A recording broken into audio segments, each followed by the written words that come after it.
All right. Good morning, everyone. Welcome to the State Water Board staff workshop on the modeling tools used in the draft staff report in support of potential Sacramento Delta updates to the water quality control plan for the San Francisco Bay Sacramento San Joaquin Delta Estuary, or Bay Delta Plan for short.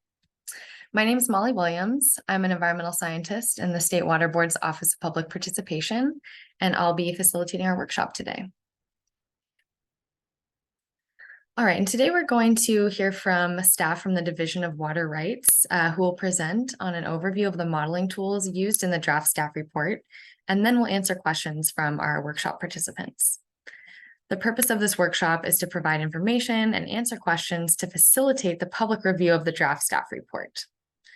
Participants should reserve comments for the upcoming public hearing where the State Water Board members will be in attendance.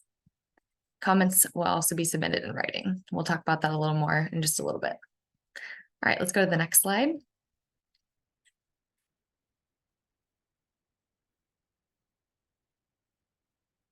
Okay, before we get started, as always, we'll go over some logistics. So first, this workshop is being recorded, and the video recording will be posted on the board's Bay Delta webpage after the workshop concludes. This workshop is also being webcast on the Cal EPA website at video.calepa.gov. And we do request that you stick with watching the webcast if you don't intend to ask questions during the workshop. But if you would like to ask questions during our workshop today, you have to be on the Zoom platform. So if you're currently watching the webcast and you would like to ask questions, please email sacdeltacomments@waterboards.ca.gov, and we'll assist you with the Zoom registration so you can join us here. And Zoom registrants will also have the opportunity to call in using a phone if you can't join the Zoom platform. All right, so today's workshop is going to consist first of a staff presentation on the modeling tools used in the draft staff report, and then a question and answer session on the draft staff report and the modeling approaches specifically. The staff presentation will last approximately an hour and a half because it's going to be a fairly comprehensive presentation that's intended to facilitate understanding of the modeling tools used in the draft staff report. And we'll also share locations in the report that provide additional detail on the different modeling tools. And after the staff presentation, we'll take a quick break before returning to answer questions. We also may take shorter breaks during the question and answer session if that ends up being longer.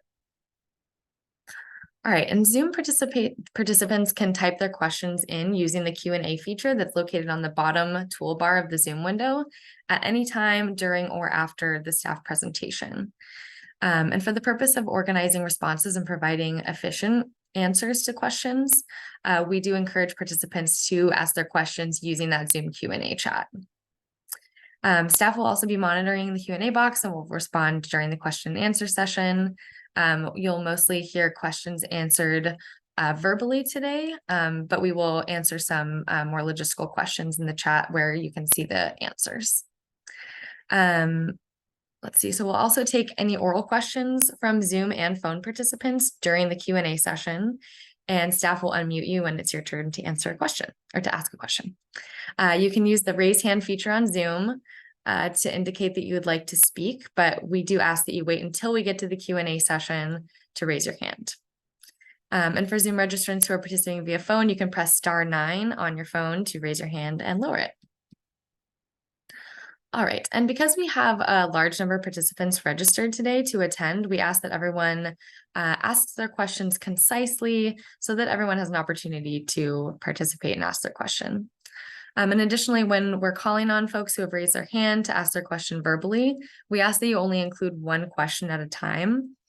This will help ease of answering questions, and we want to make sure that everyone has an opportunity to ask at least one question.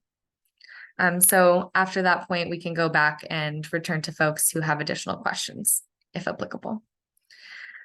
All right. And as a reminder, you can include your question in the Q&A box too if you have more than one. All right, and we do really appreciate your participation today. We appreciate your time. We're happy you're here, and we'll do our best to respond to all of the questions that are asked today. But staff may follow up with some participants if additional discussion time is needed or if there are a large number of questions. And just as a reminder, the purpose of this workshop is to provide information and answer questions specifically on the modeling used in the draft staff report. So this and the previous workshop that happened on October 19th are intended to enhance the understanding of the draft staff report so that all of the interested parties can provide comments during the public hearing or written comment period. As such, again, we ask that you reserve your comments for the public hearing that's coming up and the written public comment period. And we'll talk about that on the next slide if you want to go to that.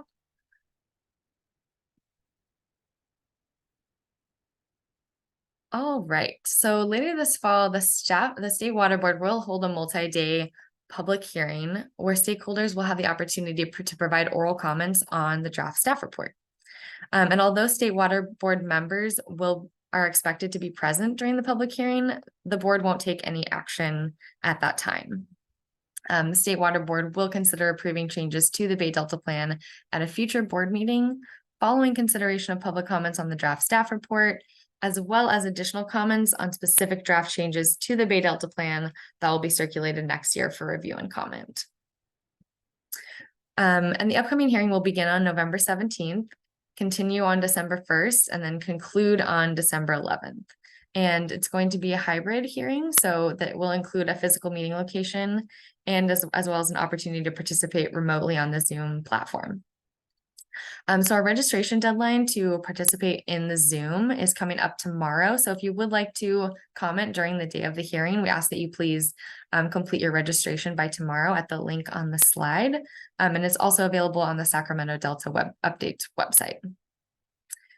So like today, we're also going to be streaming the hearing over Cali PA website, and it will be recorded.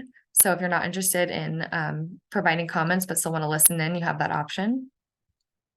And we just ask that you refer to our extensive notice that was released on September 28th that's linked here on the slide for more information about how to participate. All right, and so in addition to the oral comments that you can provide at this 3-day hearing, you can also always provide your comments in email form. And those will be directed to sacdeltacomments@waterboards.ca.gov, the email address here on the slide. And there's, again, more information about this on the website as well. And the deadline for the written comments is December 15th. Okay, so let's go ahead and go to the next slide.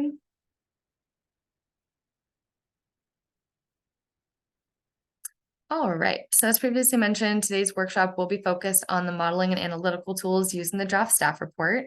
And the presentation won't include a comprehensive overview of all of the analyses and the results described on the report. And previously, 2 weeks ago on October 19th, we held a staff workshop to provide information on the contents of the draft staff report and answered questions about that. So you can, if you'd like to understand more about the staff report generally, you can refer to the recording that we have on our website and the slides. And we've also posted a separate video that describes the Sacramento Delta updates to the Bay Delta Plan and draft staff report more generally, which is a very helpful tool. All right, and you can access both of those videos at the website linked on the slide, and we will also post the recording from today's workshop there as well. All right, so let's go ahead and turn it over to Matt Holland, who will introduce the staff presentation and go to the next slide. Great, thank you, Molly.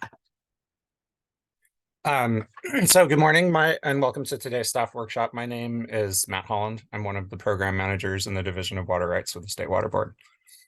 This slide provides an agenda for the workshop. The staff presentation will begin with a brief introduction to the staff report, followed by an overview of all of the models and analytical tools used to inform conclusions presented in the draft staff report. The majority of the staff presentation will focus on the Sacramento Water Allocation Model, or SAC-WAM, which was used to model the hydrology and operations for a range of scenarios and as an input to the other modeling tools. At the end of the staff presentation, we will briefly review next steps. And then the remainder of the workshop is going to consist of a question and answer session, as Molly previously mentioned. Next slide, please. This slide provides just a little reminder of some information about the draft staff report that we got into more detail in the previous workshop. So the draft staff report includes scientific information and environmental and economic analyses to support Sacramento Delta updates to the Bay Delta plan, including impact and benefit assessments. The report assesses a range of alternatives, including the proposed plan amendments based on the 2018 framework document that identified a 55% of unimpaired flow level within an adaptive range from 45 to 65% from Sacramento Delta tributaries and the associated Delta outflows, as well as a proposed voluntary agreement or VA alternative that includes voluntary water contributions and physical habitat restoration on major tributaries to the Delta, as well as other project alternatives. The draft staff report is also a substitute environmental document that fulfills the requirements of the California Environmental Quality Act, or CEQA, under the State Water Board's CEQA regulations. The board's public release of the draft staff report provides interested parties the opportunity to make oral and written comments on the analyses to inform any needed additions or changes to those analyses. Public input on the draft staff report, peer review of the scientific basis report supplement for the voluntary agreements, and the additional voluntary agreement documents will inform the State Water Board's planning process and eventual consideration of adoption of potential Sacramento Delta updates to the Bay Delta plan. Next slide, please. So this slide provides an overall map of the Bay Delta watershed and the areas covered by the State Water Board's Bay Delta planning and implementation processes. The term Bay Delta watershed includes the Sacramento and San Joaquin river systems, the Delta, Sassoon Marsh, and San Francisco Bay. The Sacramento and San Joaquin river systems, including their tributaries, drain water from about 40% of California's land area, supporting a variety of beneficial uses of water. The Bay Delta is one of the most important ecosystems in California as well. As the largest tidal estuary on the western coast of the Americas, it supports a vast array of aquatic, terrestrial, and avian fish and wildlife in the Delta, San Francisco Bay, and nearshore ocean, as well as a diverse assemblage of species upstream of the Delta. The Bay Delta watershed is also an integral component of California's water supply system for people and farms, as well as an essential part of the culture, religion, and way of life of numerous California Native American tribes. In response to declines of several native aquatic species since the Bay Delta plan was last comprehensively updated, the State Water Board is in the process of updating and implementing the Bay Delta plan to provide for the reasonable protection of native fish and wildlife. The Bay Delta plan is being updated and implemented through separate processes. The State Water Board updated the Bay Delta plan's lower San Joaquin River and tributary flow and Southern Delta salinity components in 2018. Efforts are currently underway to implement those updates and to consider a voluntary agreement on the Tuolumne River. The State Water Board is currently in the process of considering updates to the portion of the Bay Delta plan covering the Sacramento River and Delta. The blue oval in this slide identifies the general geographic scope of these updates, including the Sacramento River and its tributaries, the Delta East Side tributaries, including the Cosumnes, McCollum, and Calaveras rivers, and the Delta. This area is referred to as the Sacramento Delta watershed. Next slide, please. So water from the Sacramento Delta watershed is used in the Sacramento Delta and is also delivered and used in portions of the San Francisco Bay Area, San Joaquin Valley, Central Coast, and Southern California regions. Therefore, a larger study area is also defined to ensure that environmental impacts and economic effects are evaluated comprehensively. The study area is divided into 7 regions based on geography and water supply. The geographic regions in the study area include the Sacramento River watershed, Delta East Side tributaries, Delta, San Francisco Bay Area, San Joaquin Valley, and Central Coast and Southern California. Next slide, please. This slide summarizes the organization of the environmental analyses presented in chapters 7 and 9 of the draft staff report. Chapter 7 includes a broad environmental analysis for the proposed plan amendments, as well as several other alternatives. Chapter 9 includes the environmental analysis for the proposed voluntary agreements. Due to the size and complexity of the Sacramento Delta water supply and use, the environmental analyses are necessarily broad and conservative to cover the wide range of foreseeable possible compliance measures and responses that may result from the Sacramento Delta update to the Bay Delta plan. Today's presentation focuses on the modeling tools used to evaluate reasonably foreseeable methods of compliance and response actions that may be taken in response to the project, resulting from changes in hydrology and changes in water supply. Changes in hydrology include changes in the magnitude and timing of Sacramento Delta tributary flows, delta inflows, interior delta flows, and delta outflows, as well as changes in reservoir levels. Changes in water supply include reduced Sacramento Delta surface water supplies. The draft staff report evaluates the effects of changes in Sacramento Delta water supplies by sector, which includes agricultural supplies, municipal supplies, and wildlife refuge supplies. Changes in water supply also include possible increases in groundwater pumping that could occur in response to reduced Sacramento Delta water supplies. Changes in supply also include other water management actions, including groundwater storage and recovery or conjunctive management efforts, water transfers, water recycling, and water conservation. These are all actions that could be undertaken in response to reduced Sacramento Delta supplies, utilizing existing infrastructure and not involving construction. Next slide, please.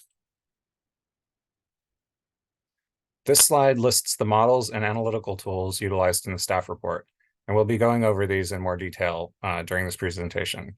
We'll start with a discussion of SAC-WAM, which will comprise most of the staff presentation. We'll end with a few slides each on energy analyses, HEC5Q, Delta Simulation Model 2, SWAP, IMPLAN, and the fish benefit analyses. Next slide, please. Before we get into the details of the models, a few words on the appropriate use of models. So models and analytical tools are used in the draft staff report to estimate the overall system changes caused by replacing one set of requirements with another. So before we get into more detail, it's important to understand the appropriate use of models. In as large and complex a system as the Sacramento Delta watershed, model representations are necessarily greatly simplified and cannot fully represent real-time operational decisions or every way that a specific set of requirements may be implemented. Accordingly, model results should be taken as a reasonable representation of the large-scale incremental effects that may be expected to occur relative to the project baseline or other reference scenario. The model results reported in the draft staff report, as with other similar planning studies, are not intended to be used in a predictive manner. Modeling is used as an aid to the environmental analysis, which also considers additional resource-specific information. For some topics, model results are used to quantitatively evaluate potential environmental impacts or other effects, while for others, changes in hydrology and water supply are used more qualitatively to infer the potential effects of project-related changes in resource-specific parameters.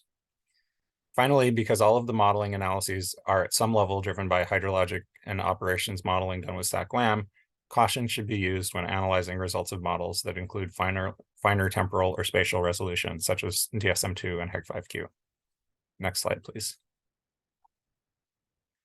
So this slide and the next slide are going to be flowcharts that take you through how the modeling results are used to evaluate potential effects of changes in hydrology and changes in water supply. So on this slide, we have a flowchart that for each box in the flowchart contains references to the main locations in the draft staff report that describe the methods and results associated with each model or analysis.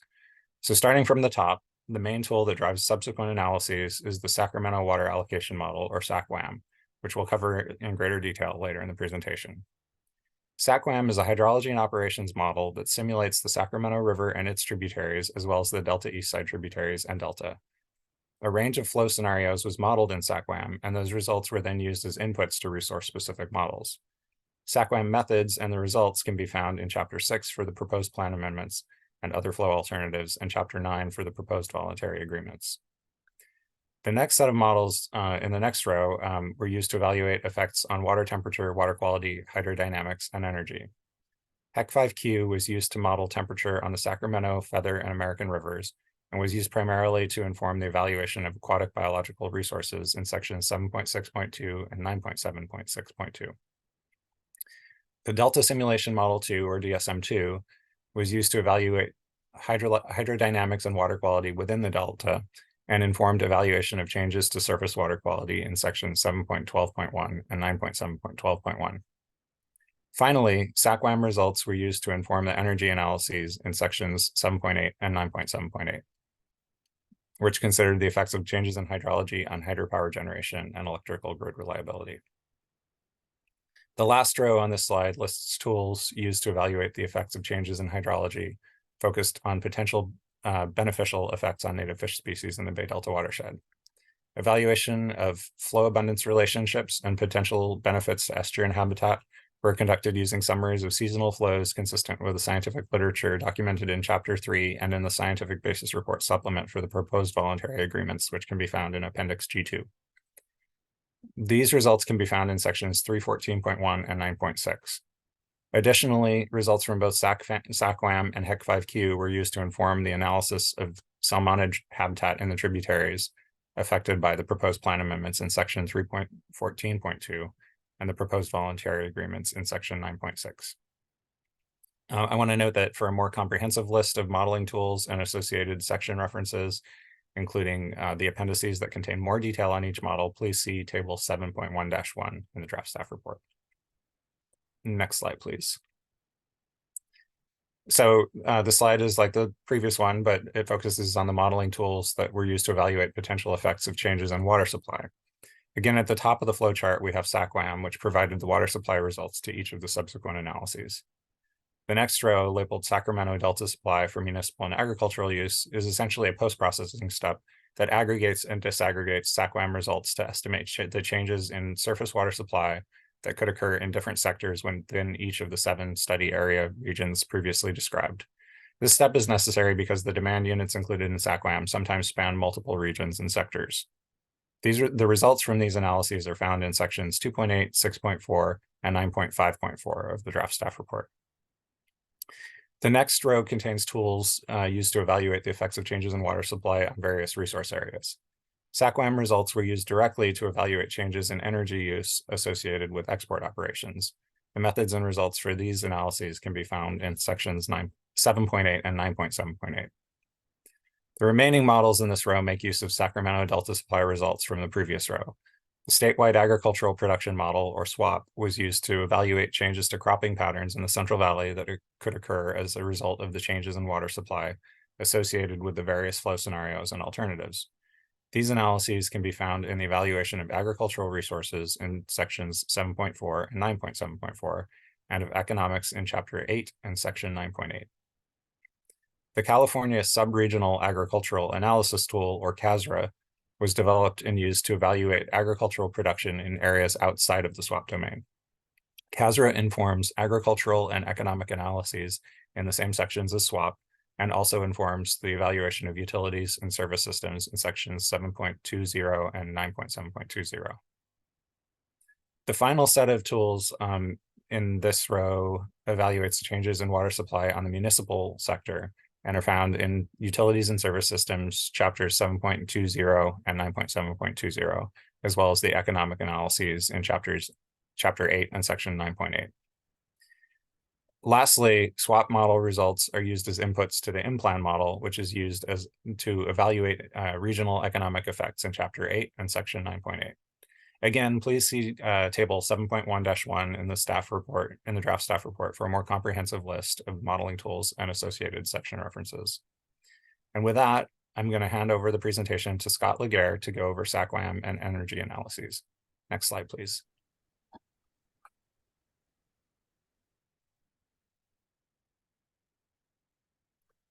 Hello, my name is Scott Laguerre, and I'm a Senior Water Resource Control Engineer in the Division of Water Rights. Today I'm going to present the details of the hydrologic and system operations modeling for the staff report using the Sacramento Water Allocation Model, often referred to as SACWAM. Next slide, please. SACWAM is a tool developed by the State Water Board staff and board consultants, Stockholm Environment Institute and Stantec, for the purpose of assessing alternatives for the Sacramento Delta update of the Bay Delta Plan. SACWAM primarily simulates stream flows, reservoir operations, and diversions. However, in order to properly simulate the surface hydrology, the model needs to also simulate crop demands, soil moisture, groundwater, and delta salinity. The model produces results on a monthly time step with the 94-year period of simulation from 1922 through 2015. SACWAM is built on the WEAP software platform. Next slide, please.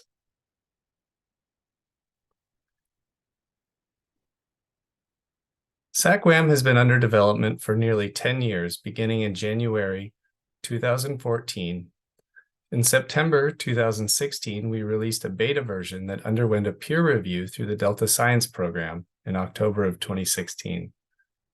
Based on comments by the peer review panel, refinements were made to the model, resulting in the first public release in October of 2017.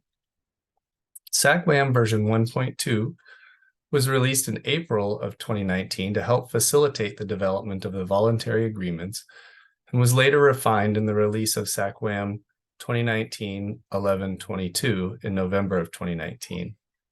In September of this year, we released SACWAM 2023-06-12, which was used in the analyses described here. Next slide, please. SACWAM is built on the WEEP software platform developed by the Stockholm Environment Institute. WEEP is widely used for many projects in California as well as around the world. It has been developed for over 30 years and is continually being updated. It has an active worldwide user forum of over 16,000 members, and it has been used in hundreds of scientific publications. Next slide, please.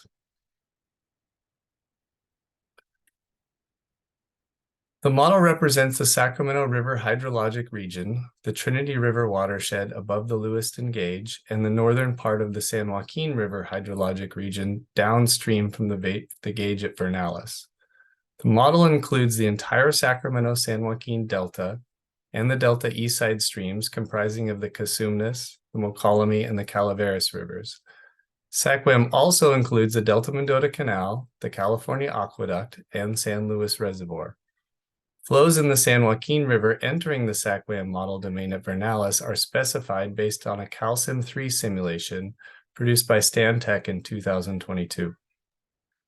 SACWAM represents the water resources within the model domain using a comprehensive approach in which hydrology, water infrastructure, and water management are all contained within the simulation model.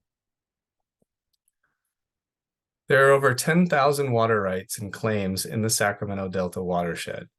By necessity, many water rights and claims and points of diversion have been grouped based on location, surface water source, and water right type.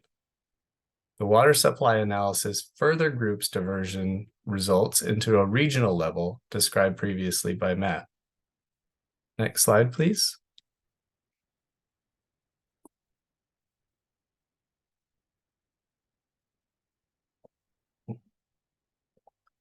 SACWAM simulates the entire water balance for the Sacramento watershed and Delta Eastside tributaries. The primary ways water enters the model domain is via precipitation and upper watershed inflow. The way water leaves the model domain is through evapotranspiration, delta outflow, and exports to water users in the Bay Area and south of Delta. Because the mass balance must be preserved, each of the scenarios show different uses of the same total volume of water. Under the scenarios reported here, water is assumed to go to different uses at different times, and SACWAM is used as an accounting tool to keep track of the volumes of water within the operational and physical confines of the system. SACWAM is a monthly time-step model developed for long-term planning level analyses. The model is run for a 94-year from water year 1922 through water year 2015 historical hydrologic period at existing levels of land use, population, and water demands under an assumed framework of regulations. SACWAM uses historical monthly hydrology as inputs. However, SACWAM does not simulate historical operations. The model assumes that facilities, land use, water supply contracts, and regulatory requirements are constant over the 94 years, representing a given level of development. SACWAM provides information about simulated Central Valley Project or CVP, State Water Project or SWP, and other local project operations for the assumed water demands and regulatory requirements under the 1922 through 2015 hydrologic sequence. SACWAM uses a priority and preference scheme to allocate water. Each demand, such as those to store water, in-stream flow requirements, or a demand to consumptively use the water, has a priority between 1 and 99, where 1 is the highest priority and 99 is the lowest. When a demand for water is greater than the available supply, the supply is allocated in the order of priority. The system is very complex, and the model's priority scheme reflects this complexity. However, in general, the highest priorities occur in the upper watersheds, followed by non-SWP and CVP demands in the lower watersheds. And CVP and SWP operations generally have the lowest priority. When demands have more than one supply, demand preferences are defined, which control which source to draw from first. For example, many demands have access to surface and groundwater supplies. Most demands would have a preference for surface water and will pump groundwater when the surface supply is not sufficient to meet the demand. Lastly, SACWAM includes an intuitive user interface that provides access to all model inputs, constraints, and results. Next slide, please. Because it is simulating hypothetical conditions, the SACWAM planning model version is not calibrated to be used in real-time predictive manner. SACWAM results are intended to be used in a comparative analysis, which allows for assessing the relative changes in system operations and resulting incremental effects between two scenarios. Despite detailed model inputs and assumptions, SACWAM results may differ from real-time operations, given that not all the regulatory requirements, such as reservoir release ramping rates or adjustments to temperature control devices, are modeled in SACWAM. Upstream reservoir releases in real time are determined based on many factors, such as temperature control requirements, available cold water pool within the reservoirs, in-basin use, including delta flow requirements, forecasted hydrology, and unforeseen demands. Many of the factors involve day-to-day decision-making by the CVP and SWP operators, taking into account input from many of the decision-making and advisory teams, such as the Water Operations and Management Team, the B2 Interagency Team, the Sacramento River Temperature Task Group, and American River Operations Group. SACWAM does not take into account all of these identified factors in its generalized representation of the expected long-term operations. The model domain is very large, covering most of the state of California.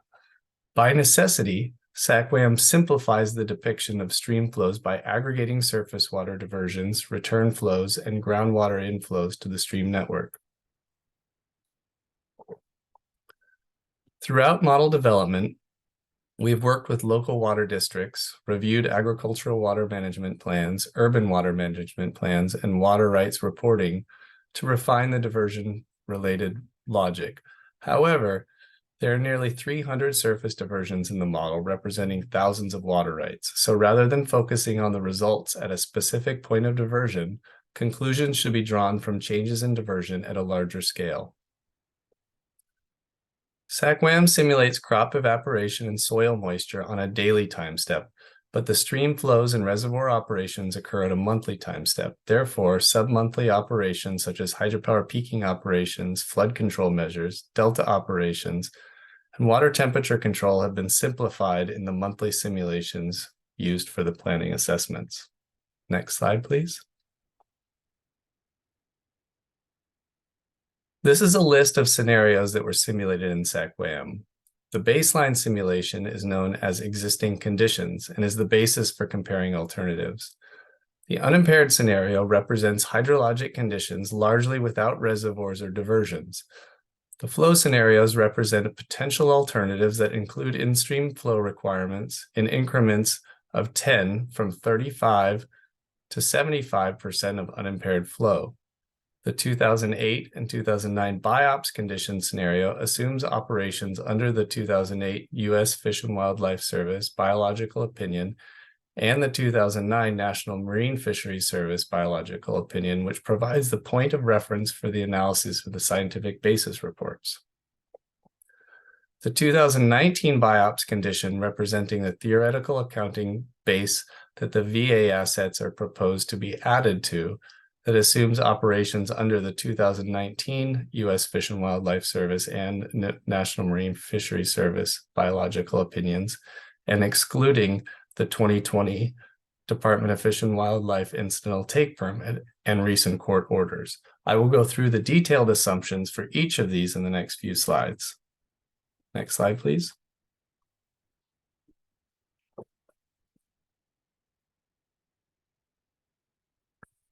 Now I'll get into the details of the assumptions for the existing conditions simulation, also known as baseline. The process for updating the Bay Delta Plan has been ongoing since 2009, with a revised notice of preparation issued for the Sacramento Delta update to the Bay Delta Plan in 2012. Since the project NOP and the revised NOP, there have been changes to federal regulations that affect reservoir operations, stream flow requirements, and delta operations. Updates to the biological opinions, or BIOPs, and issuance of an incidental take permit, or ITP, have changed the requirements for operations of the SWP and CVP. Though, under most circumstances, actual operations have not significantly changed. The project baseline includes requirements as they've been implemented in recent years in an attempt to represent the existing conditions. These regulatory assumptions are listed in Appendix A1 and shown here. The project baseline includes State Water Board Decision D-1641, requirements including water quality objectives, minimum delta outflow, export limits based on delta inflows, referred to as EI, and export limits on San Joaquin River inflows, referred to as IE.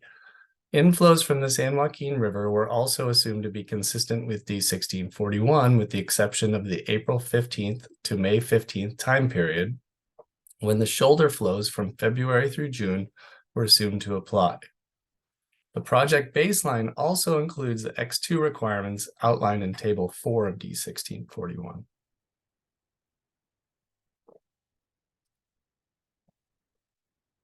The 2019 biological opinions requirements included in the baseline scenario include the modified flow management standard on the American River, updated maximum reverse flow limits on Old and Middle River, additional closures to the Delta Cross Channel, and fall action to maintain X2 at 80 kilometers in September and October following both wet and above normal years. The California Department of Fish and Wildlife 2020 ITP added a block of flow to support X2 at 80 kilometers in July and August and Sassoon Marsh Salinity Control Gate operations known as the summer action. The SACWAM baseline incorporates the new 80-kilometer fall X2 action and the summer action following wet and above normal years. The 2020 ITP also includes an export limit based on the San Joaquin flow, similar to the IE export limit in the 2009 BIOP. The new requirement allows greater exports during years that are classified as wet using the San Joaquin watershed classification system, but otherwise requires the SWP to limit exports according to its share of the San Joaquin IE requirement, as previously defined in the NMFS 2009 BIOP. During litigation of the 2019 BIOPs and the ongoing reconsultation process, the CVP effectively has been operating to the requirements as applied to the SWP. The SACWAM baseline incorporates the San Joaquin IE limit as formulated in the 2020 ITP, but applies to both the SWP and CVP exports. More information on the baseline assumptions and their rationale can be found in Chapter 6. Additionally, the existing conditions simulation includes FERC requirements and other flow requirements outlined in settlement agreements and accords on non-project tributaries. Next slide, please. First, I'm going to discuss the flow scenarios, how the flow scenarios were developed, and then get into the development of the VA scenario. The first step in the development of the flow scenarios was to simulate the existing conditions. Groundwater pumping results from the existing conditions simulation become inputs to the unimpaired conditions simulation as well as the flow scenarios. In these scenarios, the maximum groundwater pumping in each of the maximum groundwater pumping for each groundwater transmission link is limited to be no more than the groundwater pumping in the existing condition. This assumption prohibits the model from replacing reduced surface water supplies with groundwater in the flow scenarios. Analysis of replacement groundwater pumping is addressed elsewhere, including in the SWOT model results, which we will get to later on in the presentation.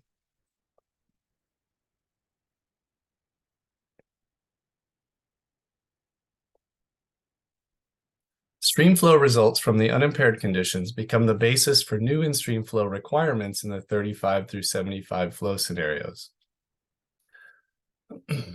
Scenarios were developed in 10% increments requiring 35%, 45%, 55%, 65%, and 75% of the unimpaired flow to be bypassed at locations throughout the Sacramento Delta watershed.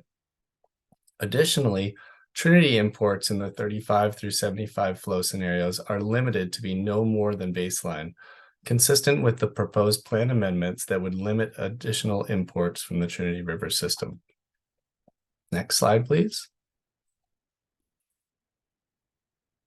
Unimpaired hydrologic conditions represent the stream flow that would exist in the absence of reservoir storage and diversion. This can also be thought of as the total amount of water at any given place or time that can be put to beneficial use. Appendix A7 describes the methods to simulate unimpaired flows in SAC-WHAM in detail. There's no reservoir storage in the unimpaired simulation apart from Clear Lake. Clear Lake on Cache Creek is a large, natural, shallow lake that has a relatively high evaporative losses compared to the mean annual inflow of the stream. Because Clear Lake is a natural lake, very little control on the reservoir elevation, minimal storage in this lake has been included in the unimpaired flow simulation. Initial storage, top of conservation, and top of inactive were all assumed to be 840,000 acre-feet, or TAF, which is the minimum operable level of storage in the existing conditions simulation. This constraint on Clear Lake does not allow storage to increase above 840 TAF, but does allow evaporation to reduce the storage below 840 TAF. During dry periods when Clear Lake storage is reduced below 840 TAF, no water leaves the lake until storage has increased to 840 TAF.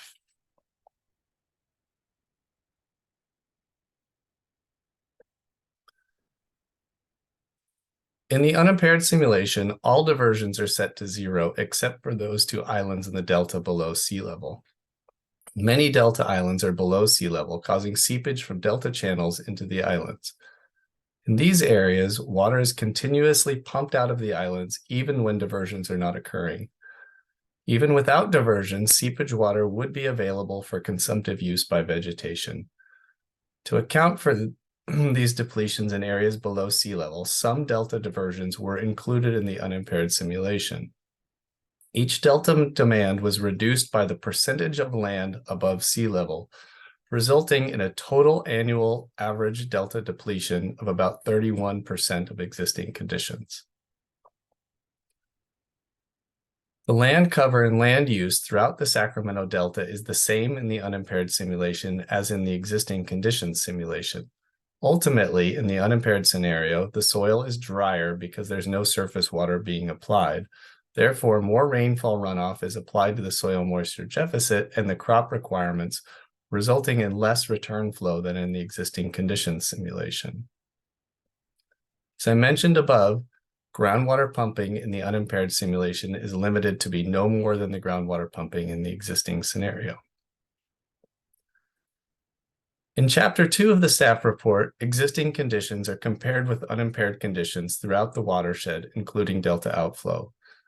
The unimpaired conditions include unimpaired hydrology from the San Joaquin developed by DWR. As I described in an earlier slide, the unimpaired scenario is also an intermediate step in developing the 35 through 75 flow scenarios. Next slide, please.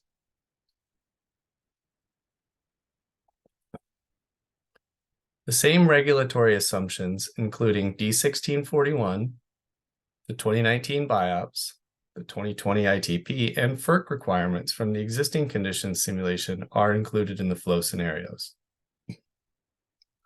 The general approach to using SAC-WHAM to assess the impacts in the proposed plan amendments is to create new flow requirements as a percentage of unimpaired flow throughout the model domain and adjust carryover storage targets to maintain cold water pools for downstream fisheries.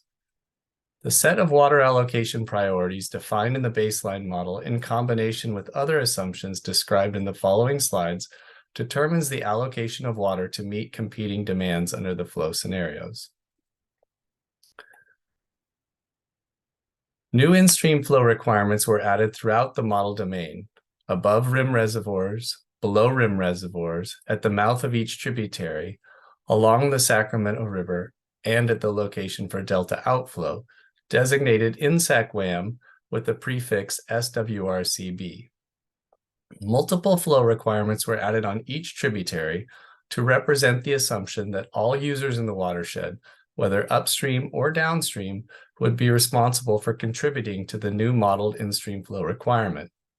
However, proposed plan amendments may include a requirement only at the bottom of each watershed that could require upstream users to contribute more or less than downstream users based on specific water rights priorities. Additionally, the ecology and the geography of each tributary are different and may have different needs or cold water habitat and timing of flows. This analysis does not necessarily incorporate detailed and specific local ecological needs, which may vary from SAC-WHAM requirements. All of the new flow requirements are formulated as a percentage of the unimpaired flow, except for the new delta outflow requirement. The new delta outflow requirement in each of the scenarios is calculated based on the unimpaired delta inflow from Yolo Bypass, Sacramento River, Delta Eastside tributaries, and runoff entering the Delta, plus the D1641 required flow from the San Joaquin River at Vernalis, minus the unimpaired Delta depletions. In this way, the Delta outflow requirement protects the Delta inflow required flow at Vernalis to Delta outflow. The new flow requirements are not additive to existing requirements, meaning that they can be simultaneously met by the same volume of water. Therefore, the maximum of any of the requirements in any given month is what's required to flow out of the delta. For more information on the specific requirements, locations, and the formulation of the new delta outflow requirement can be found in Appendix A1. Next slide, please.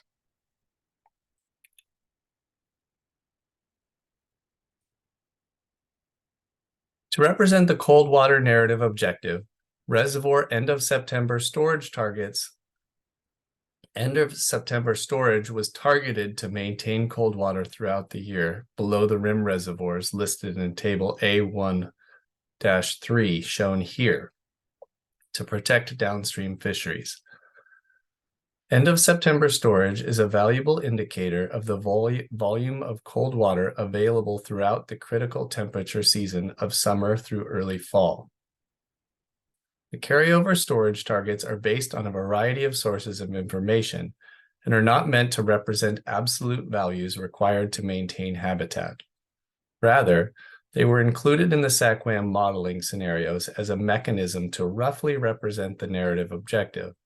Like other modeling constraints that are designed to represent adaptive management, such as maximum Old and Middle River reverse flow limits, actual real-time decisions may diverge from monthly modeling scenarios.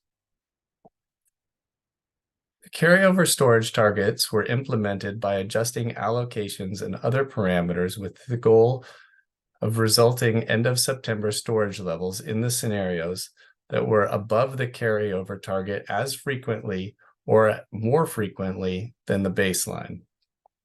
In some reservoirs and in some scenarios, this goal was not possible to achieve.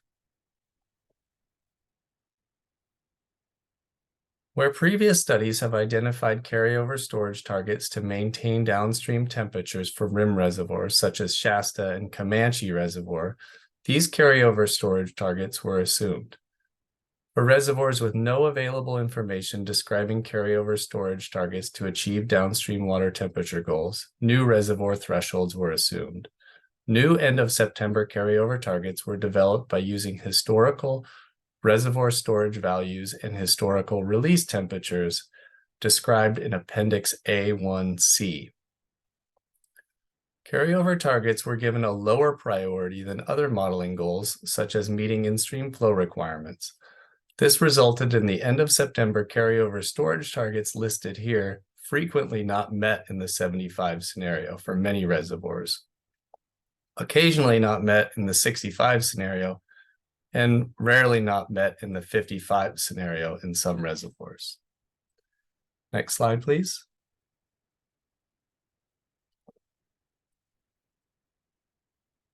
In addition to the new 35 through 75 flow requirements and the carryover storage targets, a few other changes were made to the model for flow scenarios.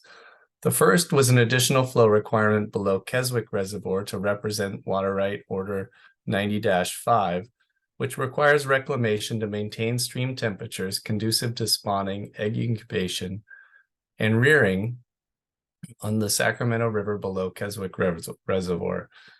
The new flow requirement is based on year type and is described in detail in Appendix A1.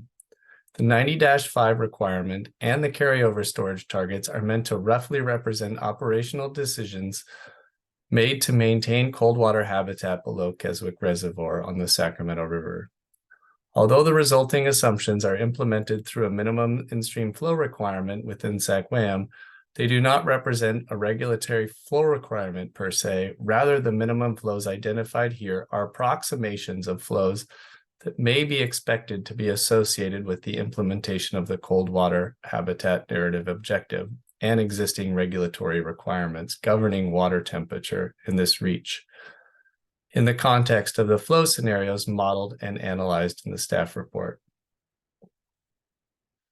The San Joaquin River inflow at Vernalis is the same in the flow scenarios as in the baseline. As I previously mentioned, the groundwater pumping and Trinity imports are not allowed to be greater than in the baseline. In the higher flow scenarios, SWRCB assumed lower minimum allocations to CVP, SWP, and some non-project users. Many water projects in the Sacramento Delta have minimum planned delivery volumes, which are adhered to in the existing conditions simulation. However, in the higher flow scenarios, it is not always possible to maintain minimum delivery targets, meet new in-stream flow requirements, and the carryover storage targets. Now that I've described the flow scenario development and assumptions, I'll describe the VA scenario. Next slide, please.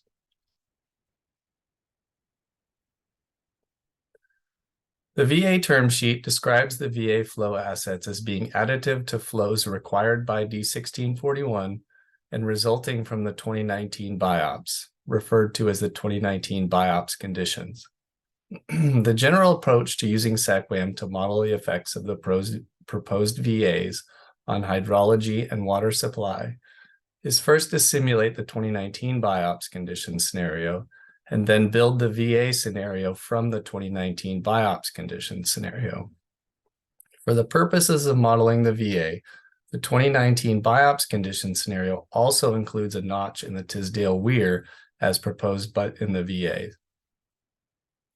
The reason that the Tisdale Weir notch is included in the 2019 BIOPS condition scenario is because changing the flows in the Sutter bypass from the Sacramento River results in substantial changes to flow in the Sacramento River downstream of Tisdale Weir that are separate from the flow assets proposed in the VAs. SWRCB version 2023-06-12 was used for the VA analysis, which is the same as the model used in the other analyses in the staff report, with the addition of logic required to implement the VA scenario, described in Appendix G3A and in the SWRCB documentation. Next slide, please.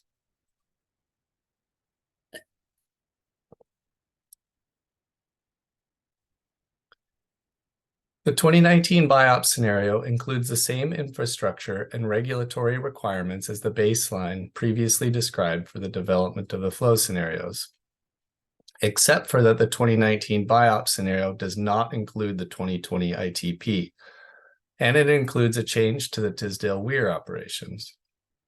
The fact that the 2019 BIOPS condition scenario does not include the 2020 ITP regulations and the San Joaquin IE export limit in particular results in substantially higher exports in April and May.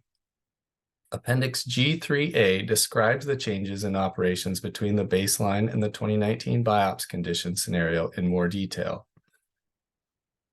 The VA scenario includes the same regulatory assumptions as the 2019 BIOPS scenario. Next slide, please.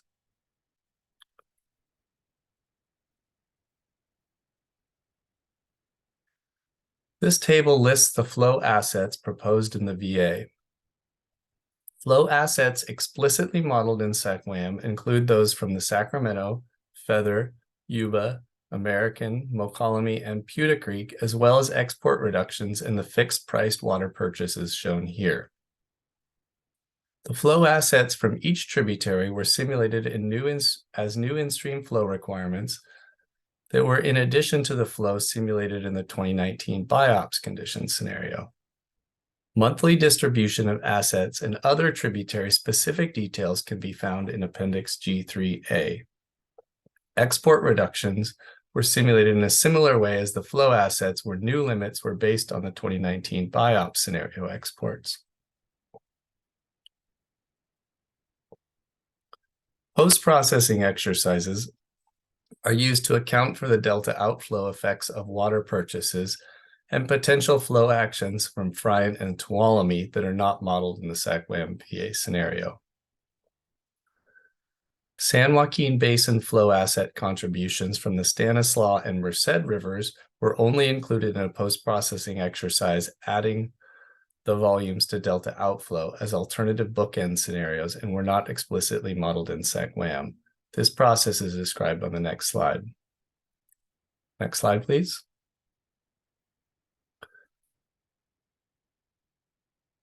A post-processing exercise is used to account for the delta outflow effects of water purchases and potential Friant and Tuolumne VA flow actions that are not modeled in the SACWAM VA scenario. Water purchases are assumed to be provided in the specified quantities by Sacramento water year type. Friant VA flows are included as the time series of foregone exports previously modeled by DWR in Calsim 3.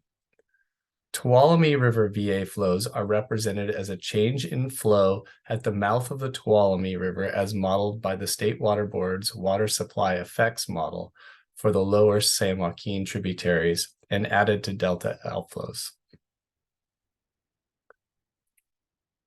Two additional VA scenarios are included for evaluating January through June delta outflows that provide a higher bookend of possible delta outflows under the VAs. These additional scenarios are provided in recognition that additional VAs on the Merced River and Stanislaus River may be agreed upon in the future, and that even without VAs on these tributaries, the VAs are intended to protect, as delta outflows, both VA flows and flows that may be provided by implementing the 2018 updated Lower San Joaquin River flow objectives. Scenarios that also include a bias correction for differences between SACWAM and Calsim are provided in recognition that different credible hydrology and operations modeling tools produce different estimates of the incremental effect on delta outflow associated with changes in operations between the 2008 and 2009 BIOPS condition and the 2019 BIOPS condition. Because the VA is modeled relative to the 2019 BIOPS condition, but compared to baseline and the 2008-2009 BIOPS condition, estimates of the change in delta outflow resulting from the VA are sensitive to the model incremental effect of the 2019 BIOPS on delta outflow. Currently, the only model available to assess baseline, the 08-09 BIOPS condition, The 2019 BIOPS condition and the VA's is SACWAM version 2023-0612 as documented in the draft staff report. For comparisons of the 2008 and 2009 BIOPS and the 2019 BIOPS condition, the CalSIM-2 model jointly developed by DWR and Reclamation is also available. On average, the incremental difference in delta outflow during January through June associated with the 2019 BIOPS is less in CalSIM-2 than in SACWAM. The differing responses to changed BIOP assumptions observed in SACWAM and CalSIM-2 result from multiple differences between the models, some of which are not fully understood. In recognition of this uncertainty, a bias correction was included in 2 additional bookend scenarios. The bias correction was calculated by subtracting the SACWAM incremental change in delta outflow from the corresponding CalSIM-2 change. In this bias correction bookend scenario, the bias correction volumes were added to the SACWAM VA results for delta outflow.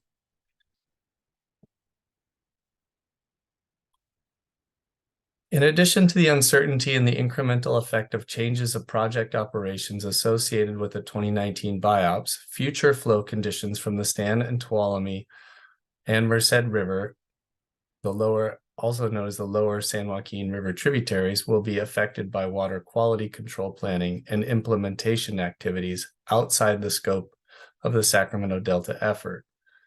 Potential activities include implementation of the Bay Delta Plan amendments adopted in 2018, requiring 40% of the unimpaired flow within a range of 30 to 50% of unimpaired flow February through June from the Stanislaus, Tuolumne, and Merced Rivers, and potential VA proposals, if approved.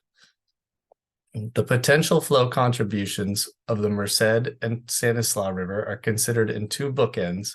For the lower bookend, the Merced and Stanislaus Rivers are assumed to provide the balance of the San Joaquin River placeholder volumes identified in the VA term sheet, which can be found in Appendix G1, less the Tuolumne VA flow contributions. For the higher bookend, the Merced and Stanislaus are assumed to provide 40% of the unimpaired flow during the February through June as modeled by WSE. Next slide, please. In addition to export reductions and additional flow requirements, 2 other changes were made to the VA scenario: blinding of the artificial neural network, or ANN, and land fallowing. The ANN was blinded for the VA scenario to prevent VA flows from changing the flow required to meet salinity objectives. The ANN inputs, such as Sacramento River flows, south of Delta exports, and Delta outflows, are affected by VA actions. VA flows are removed from these inputs to keep the ANN salinity outflow requirement similar to the 2019 BIOPS scenario. SACWAM calculates crop evapotranspiration, or ET, using the MABIA method described in the SACWAM documentation, which allows for the representation of land fallowing provisions described in the VA MOU. Land fallowing is implemented by reducing irrigated acreage of all CVP settlement contractor demands in the Sacramento watershed and all SWP settlement contractors in the Feather watershed by 6% in all above normal, below normal, and dry years. The San Joaquin River inflow at Vernalis in the VA scenario is the same as baseline in all of the other scenarios. Next slide, please. SACWAM model description, scenario development, and results are found throughout the draft staff report. This slide provides a list of the primary locations in which details can be found. A description of the baseline assumptions and flow scenarios can be found in Chapter 6. A description of the VA scenario assumptions can be found in Chapter 9. Methods used to simulate unimpaired conditions are found in Appendix A7. Methods used to simulate the flow scenarios is in Appendix A1. Methods used to simulate the VA scenario is in Appendix G3A. And SACWAM model inputs, representation, and other details can be found in the SACWAM documentation on our website. Next, I'm going to present a very brief overview of the energy analysis in the staff report. Next slide, please. Chapter 7.8 describes the energy analysis in the draft staff report. The analysis focuses on how changes in hydrology and changes in water supply interact with the localized hydropower, power flow grid reliability, and overall statewide energy supplies and goals.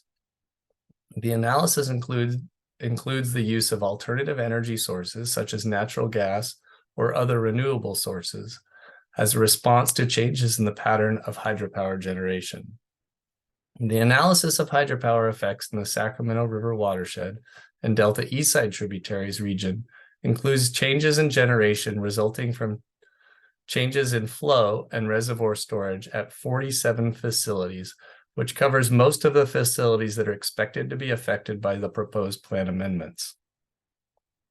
To evaluate whether changes in hydrology might affect a reduction in hydropower capacity that could stress the California electric grid reliability was evaluated by power flow modeling with Power Gem's Transmission Adequacy and Reliability Assessment Software, or TARA.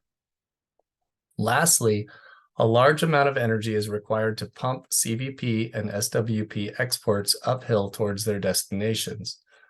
Potential energy effects associated with change in CVP and SWP exports were simulated using energy factors that are estimates of the average energy needed to export a volume of water. For more information on the energy analysis and the results, please see the following sections. Section 7.8 provides a description of the energy analysis for baseline and flow scenarios. Section 9.7.8 provides a description of the energy analysis for the proposed voluntary agreement scenario. Appendix A5 provides details of the hydropower, energy grid, and export energy analyses for the baseline and the flow scenarios. Appendix G3D provides details of the hydropower, energy grid, and export energy analyses for the proposed voluntary agreements. Now I'll hand it back to Matt Holland to discuss the water temperature modeling. Thank you. Thank you, Scott. So now I'm briefly going to go over the temperature modeling platform that we used in the draft staff report, HEC5Q. Next slide, please.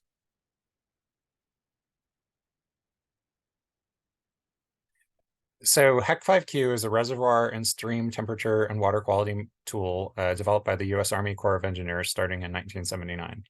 The model has been used to simulate water temperature in the Sacramento River for decades for both operational purposes and planning processes. For the purposes of the draft staff report, the model was used to take hydrological inputs from SACWAM, as opposed to calcium inputs that it has taken in the past. The draft staff report makes use of HEC5Q modeling to assess the potential impacts and benefits of changes to State Water Project and Central Valley Project reservoir operations on downstream fisheries. Next slide, please. The map on this slide shows the domain of the HEC5Q model used in the draft staff report.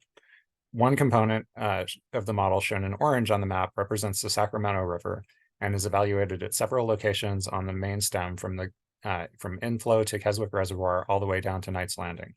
This portion of the model also simulates the effects of Trinity River imports on Sacramento River temperature, although changes to Trinity River operations are limited in most of the flow scenarios. The other component of the model, shown in purple on the map, represents the Feather and American rivers. Temperatures on the Feather River are evaluated at locations on the low flow and high flow channels. On the American River, temperatures are evaluated at Hazel Avenue, immediately downstream of Lake Natoma, and further downstream at Watt Avenue. Next slide, please. HEC5Q temperature results were evaluated for favorable and unfavorable effects on multiple salmonid life history stages by salmon run. The life stages evaluated included adult immigration and holding, spawning, egg incubation, and emergence of olivines, and fry and juvenile rearing and emigration. Favorable and unfavorable changes were evaluated for all relevant combinations of month, water year type, and location for each run and life history stage. The analysis of impacts and benefits can be found in sections 7.6.2 and 9.7.6.2, which focus on aquatic biological resources, and sections 7.12 and 9.7.12, which focus on water quality. Detailed methods and results for the proposed plan amendments and proposed voluntary agreements can be found in appendices A6 and G4, respectively. Next slide, please. And finally, a few notes of caution in interpreting the results of the HEC 5Q model. First, because the model relies on inputs from SAC-WAM, it's important to keep in mind that although we modeled reservoir operations with a view toward reconciling changes to downstream flow requirements with maintenance of cold water pool, there is still flexibility and associated uncertainty in how the cold water habitat objective would be implemented for a given reservoir. The proposed cold water habitat objective is narrative to provide flexibility to tailor decisions to the unique structural, operational, and hydrological characteristics and species requirements for each tributary. Second, because SAC-WAM is a monthly model and HEC 5Q represents sub-daily processes, monthly flows must be disaggregated to a finer time step. This disaggregation was done simply and does not fully represent the day-to-day hydrological variability that can influence temperatures.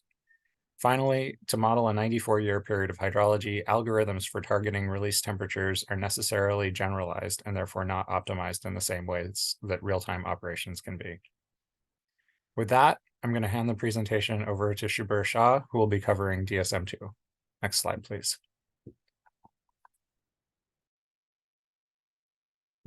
Good morning.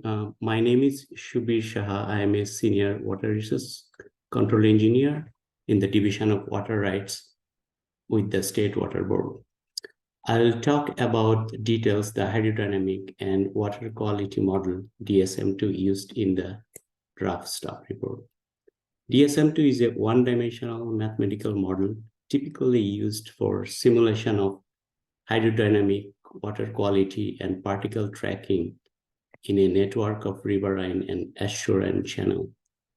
The DSM-2 model is used to calculate tidal elevation, flows, velocities, and mixing of salinity in the delta. DSM-2 calculates the tidal flows in each delta channel and calculate the seawater intrusion effects, which are controlled by tidal flow and the net delta outflow. DSM-2 version 8.2.1, which uses the delta channel depletion model, DCD, to estimate delta agricultural diversion, seepage, and drainage, and covers the Sushun Marsh area, was used in that report.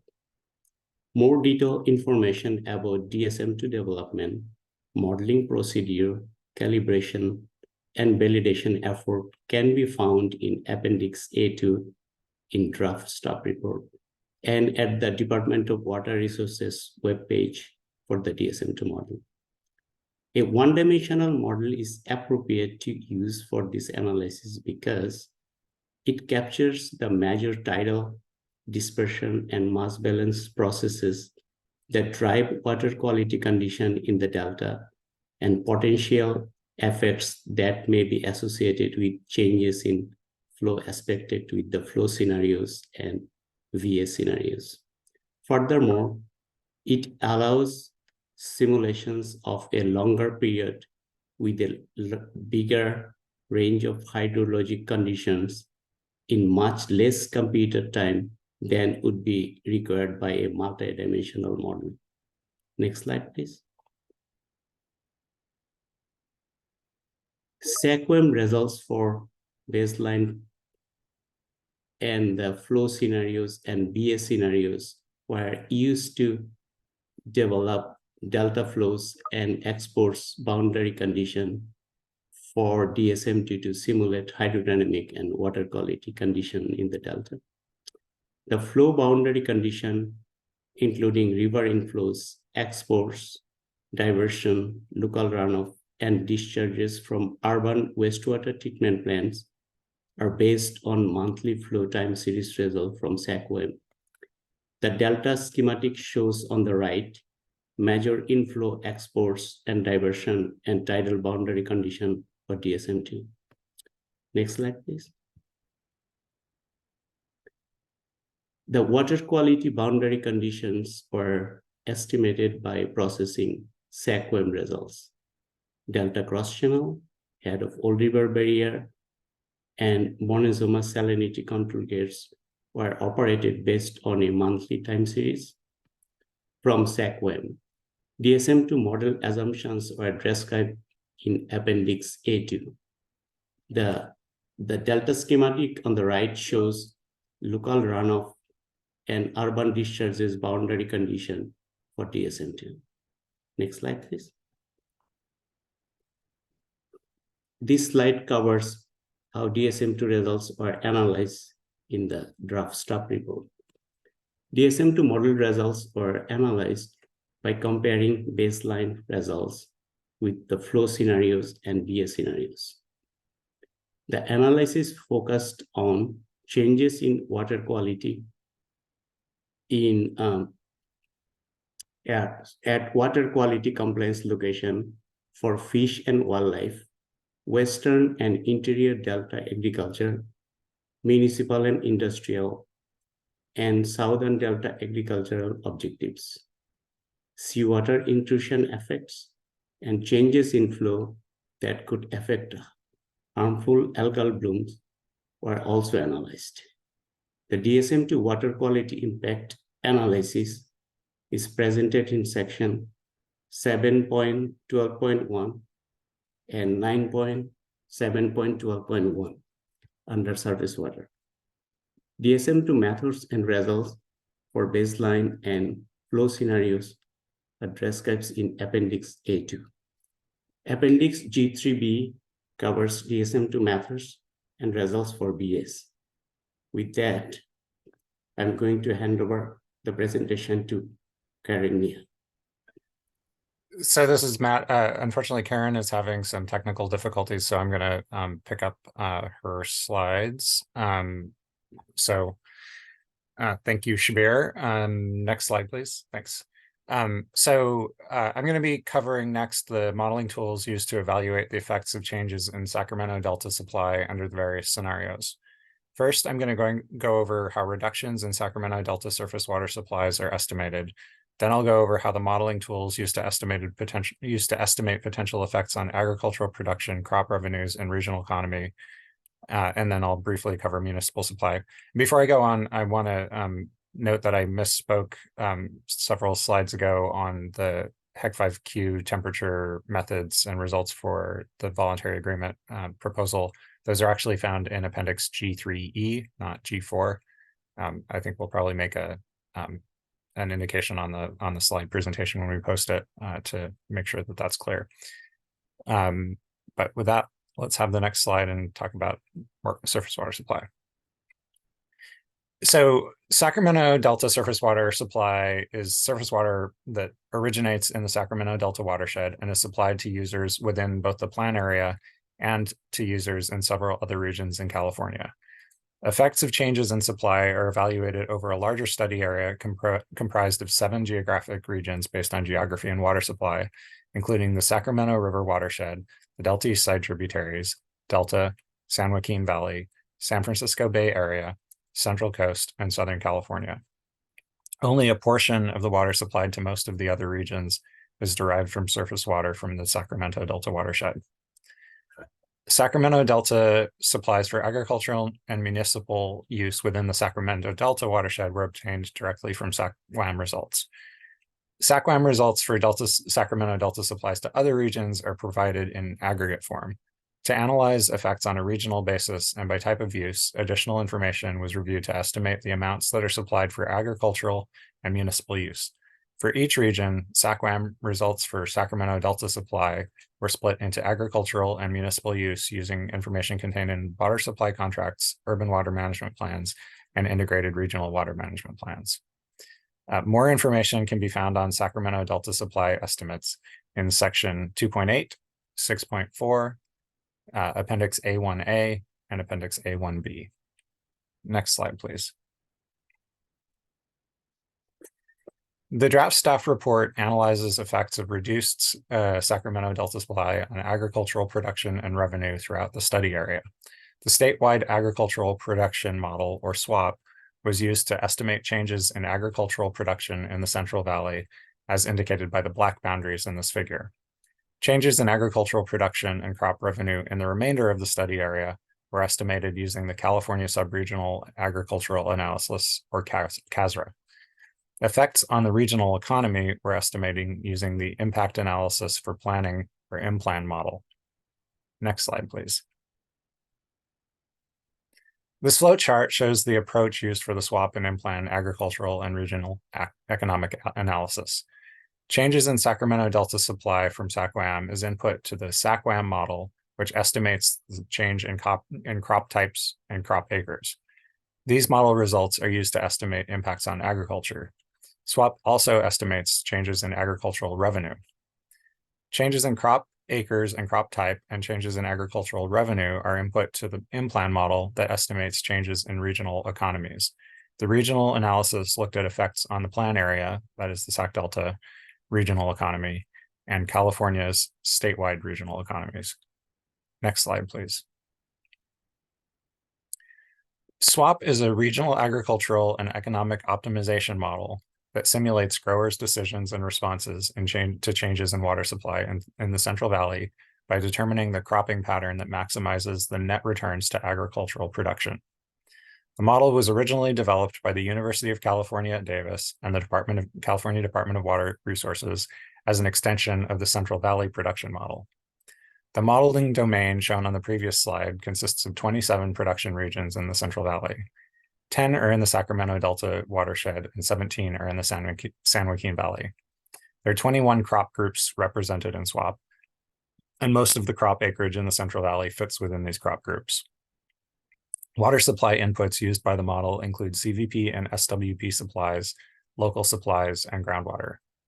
The model also considers information on crop water requirements, market constraints, economic factors of prices and yields, and costs for land, water, labor, and other agricultural production inputs.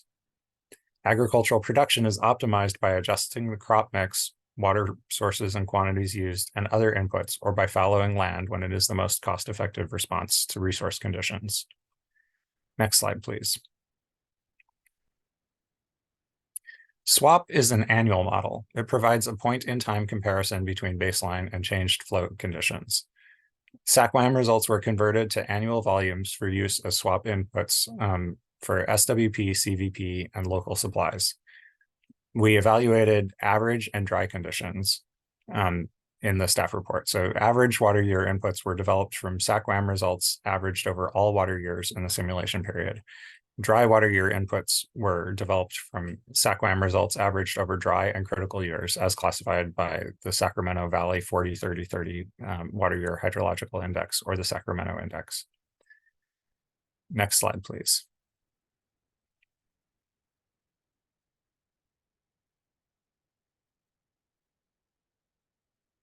So a few model adjustments were made for the analysis in the staff report. First, 2 groundwater pumping conditions were evaluated, a no replacement groundwater pumping scenario and a maximum replacement groundwater pumping scenario. Crop applied water requirements in the Sacramento Delta were also adjusted to align with SACWAM information because SACWAM estimates demand for applied water for each of the crops, and this was made consistent between SACWAM and SWAP. Deficit irrigation was allowed in dry year runs, and limits and yield values for some crops were modified after review of published literature. Other model adjustments including corn silage as a distinct crop group for a total of 21 crop groups. And corn silage acreage reductions were limited to no more than 30% of baseline. VA unspecified water purchases were also accounted for by allowing the model to reduce water use associated with the least profitable crop acreage. Next slide, please. This slide shows some caveats regarding the use of the SWAP model. The model was developed specifically for large-scale analysis of agricultural water supply or other policy changes, and is not intended to precisely predict the potential future cropping decisions of individual growers in an area. SWRCB is intended to serve as an aid in analyzing possible outcomes of planning decisions by identifying how irrigated agriculture could respond to estimated reductions in Sacramento Delta supply based on reasonable assumptions of grower behavior. Actual outcomes may differ from model results due to unique grower decisions or circumstances. The model also does not capture a full set of options that growers could pursue to address reduced water supplies, such as groundwater banking, use of recycled water, and water purchases. The model uses fixed groundwater pumping cost rates, even though costs may actually increase if depth to groundwater declines as a result of increased pumping. Finally, a range of groundwater pumping responses was modeled because of uncertainties regarding groundwater recharge rates, stream aquifer interactions, and groundwater pumping in the study area. In addition, in some areas, groundwater pumping may be subject to other regulatory requirements, such as the Sustainable Groundwater Management Act adjudications or other constraints. Next slide, please. The California Subregional Agricultural Analysis, or CASRA, is used to estimate agricultural production and economic effects in areas outside of the SWRCB domain, including the Bay Area, Central Coast, and Southern California regions. The analysis uses an approach similar to SWRCB for determining affected crops and water use. Water providers serving agricultural customers are identified through contracts and water planning documents, such as urban water management plans and integrated regional water management plans. UC extension, service, and SWRCB crop budgets are used to estimate reduction in gross and net crop revenues. To capture the most conservative effects on agriculture, the analysis was performed for the no replacement groundwater pumping condition. Next slide, please. IMPLAN stands for Impact Analysis for Planning. The model was originally developed by the U.S. Forest Service and is now operated privately by IMPLAN Incorporated. The model estimates how changes in agricultural production could affect, so that's crops, could affect agricultural support industries and the regional economy in terms of total industry output or sales, personal income, and employment. 2 IMPLAN modeling regions were evaluated, including the plan area, the Sacramento Delta region that includes the areas where Sacramento Delta supplies originate or are diverted from, and the California region that captures the extent of the California region, which captures the extent of ripple effects through all sectors of the economy at the state level. The analysis compares IMPLAN model results for each flow scenario against a baseline run to obtain relative changes in output, income, and jobs.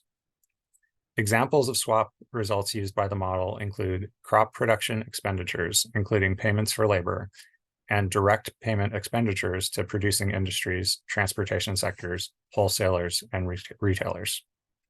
Next slide, please. The SWRCB, CASRA, and IMPLAN analyses and methodology are described in several sections of the report.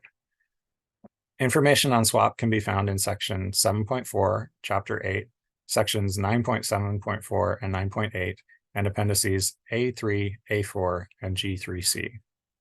Information on CASRA can be found in sections 7.4, chapter 8, appendix A1A, and attachment A1A1. Information on IMPLAN can be found in chapter 8, section 9.8, and appendices A4 and G3C. Next slide, please. So now I'm going to move on briefly to changes in supply effects on municipal use. This slide recaps that flowchart from earlier that shows the modeling tools used to estimate the effects of changes in water supply. Similar to the agricultural analysis, the analysis of effects on municipal use considers SACWAM results.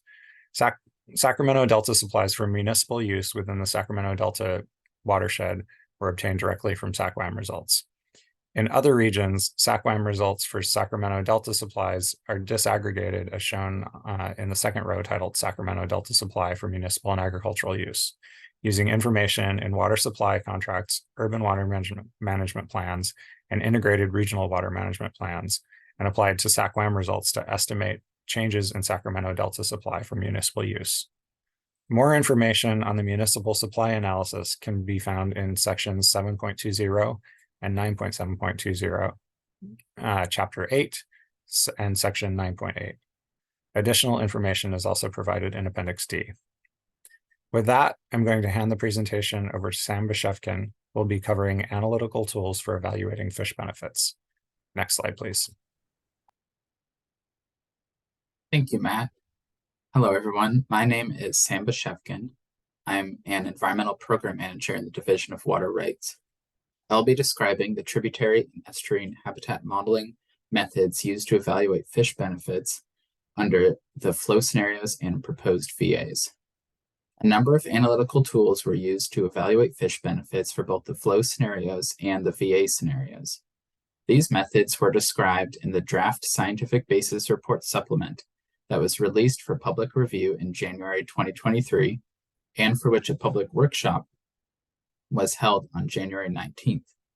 These methods are further described in the final draft scientific basis report supplement in Appendix G2 and in Appendix A8. Some methods are further documented in the 2017 scientific basis report found in Appendix B. The Salmonid tributary habitat analyses used SACWAM flows with information on the availability of physical habitat conforming to assumptions of habitat suitability. The estuarine habitat analysis modeled the overlap of dynamic and stationary habitat for estuarine species. Flow abundance relationships were used to estimate the benefits of flow for fish abundance indices. Next slide, please. These Salmonid tributary habitat analyses relied on flow to suitable habitat relationships informed by expert opinion from each tributary. They're applied to fall run in all analyzed tributaries and to spring run in select tributaries. These relationships were provided for existing and VA spawning and rearing habitat. Salmonid tributary habitat analyses of the flow scenarios used only the existing flow suitable habitat relationships. SACWAM flow results for the flow and VA scenarios were applied to the flow suitable habitat relationships to estimate the available habitat at each time step. For the VA analysis, post-processing was used to produce scenarios representing the range of potential flow flexibility the VAs may employ. Next slide, please. When evaluating tributary habitat for salmonids, the flow to suitable habitat relationships are assumed to represent habitat suitable by depth, velocity, and cover criteria. After estimating suitable habitat area from this flow suitable habitat relationships and SACWAM flows, a temperature filter was applied to account for temperature suitability. Temperature outputs were obtained from the HEC5Q model for the American, Feather, and Sacramento rivers. The Yuba Water Agency temperature model was used for the Yuba River, and East Bay mud historical gauge data were used for the Mokelumne River. Suitable habitat acreage was discounted by the proportion of days with 7-day average daily maximum temperatures above the criteria, which was 13 degrees Celsius for spawning and 18 degrees Celsius for rearing. Next slide, please.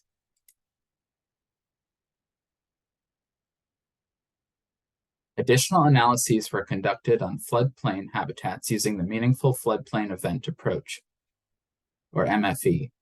MFE is defined as the proportion of years in which a set of criteria are fulfilled, and it was evaluated for a range of potential habitat area magnitudes, ranging from 25 to 100% of the area needed to support the doubling goal, or of the maximum floodplain habitat area.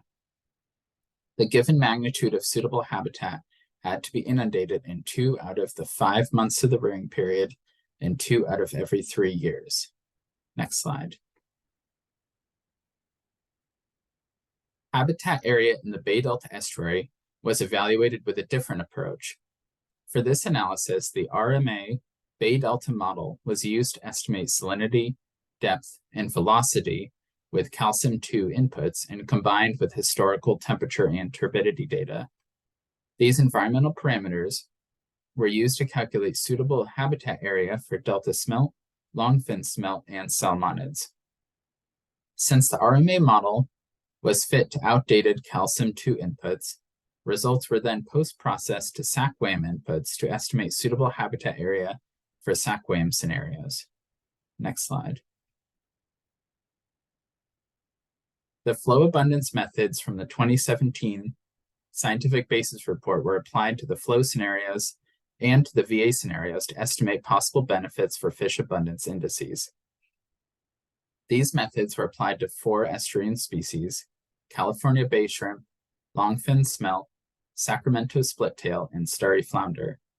For each species, the log abundance indices were regressed against log outflow from day flow.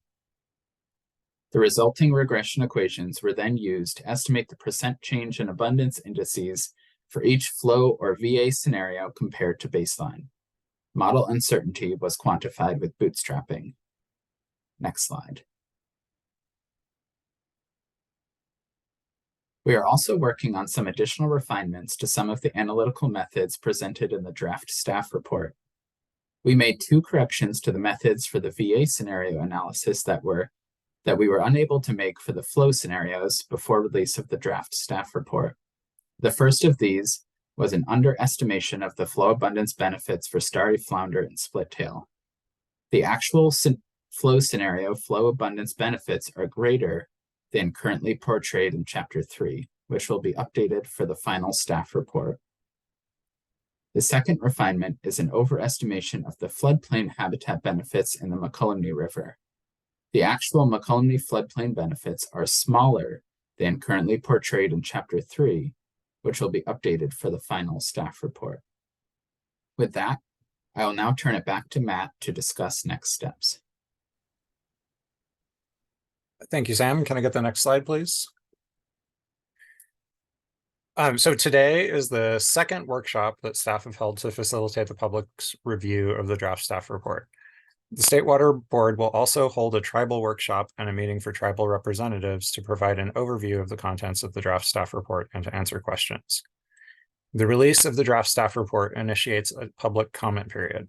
Today's workshop will be followed by a multi-day public hearing beginning November 17th and continuing on December 1st and December 11th before the State Water Board to receive oral comments. The public hearing will be held during regular business hours on November 17th and December 1st. To provide an opportunity for interested parties to provide oral comments outside of regular business hours, the hearing will continue during evening hours only on December 11th. The public comment period is the public's opportunity to review and comment on the analyses described in the staff report.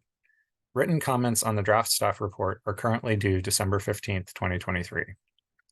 Detailed information on how to submit written comments on the draft staff report and how to participate in the upcoming workshops and hearings is available on the State Water Board's website, which is provided along with other resources at the end of this presentation. The State Water Board staff appreciate the valuable input provided by stakeholders and encourages interested parties to submit comments and remain engaged in the process to update the Bay Delta Plan. Next slide, please. This slide summarizes the next steps and includes opportunities for public input on the Sacramento Delta updates to the Bay Delta Plan.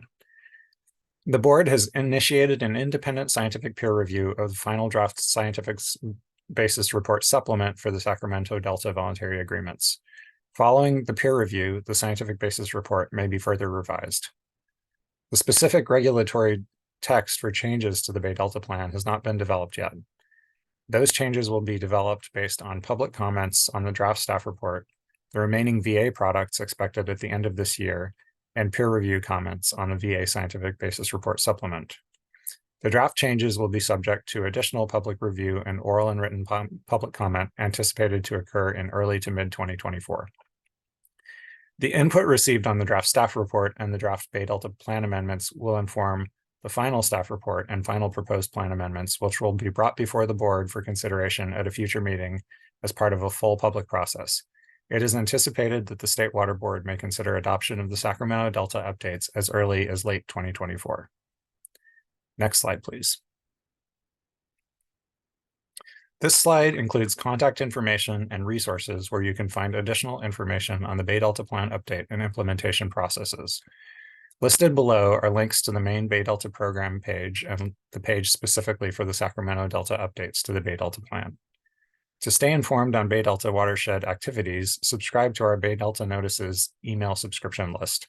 To subscribe, visit the main Bay Delta program page, scroll to the bottom, where you'll find the box shown on this slide, and enter your name and email address. Written comments on the draft staff report should be submitted to sacdeltacomments@waterboards.ca.gov. As a reminder, written comments are due on December 15th, 2023. You may also contact staff at this email address if you have any questions. That concludes the staff presentation, and I'm going to turn it over back to Molly. Thanks. Next slide. All right, thanks, Matt. So as he said, we are now at the end of the staff presentation. And before we continue into the question and answer session, we're going to go ahead and take a 30-minute break. So it is 11:11 right now. And let's go ahead and say 11:45 as our time that we will resume. So we'll go ahead and get that on this slide. We'll pause the recording and we will see you at 11:45. And during that time, if you want to add more questions to the Q&A box, please feel free to do so and we'll incorporate them into our answers. All right, we'll see you in half an hour.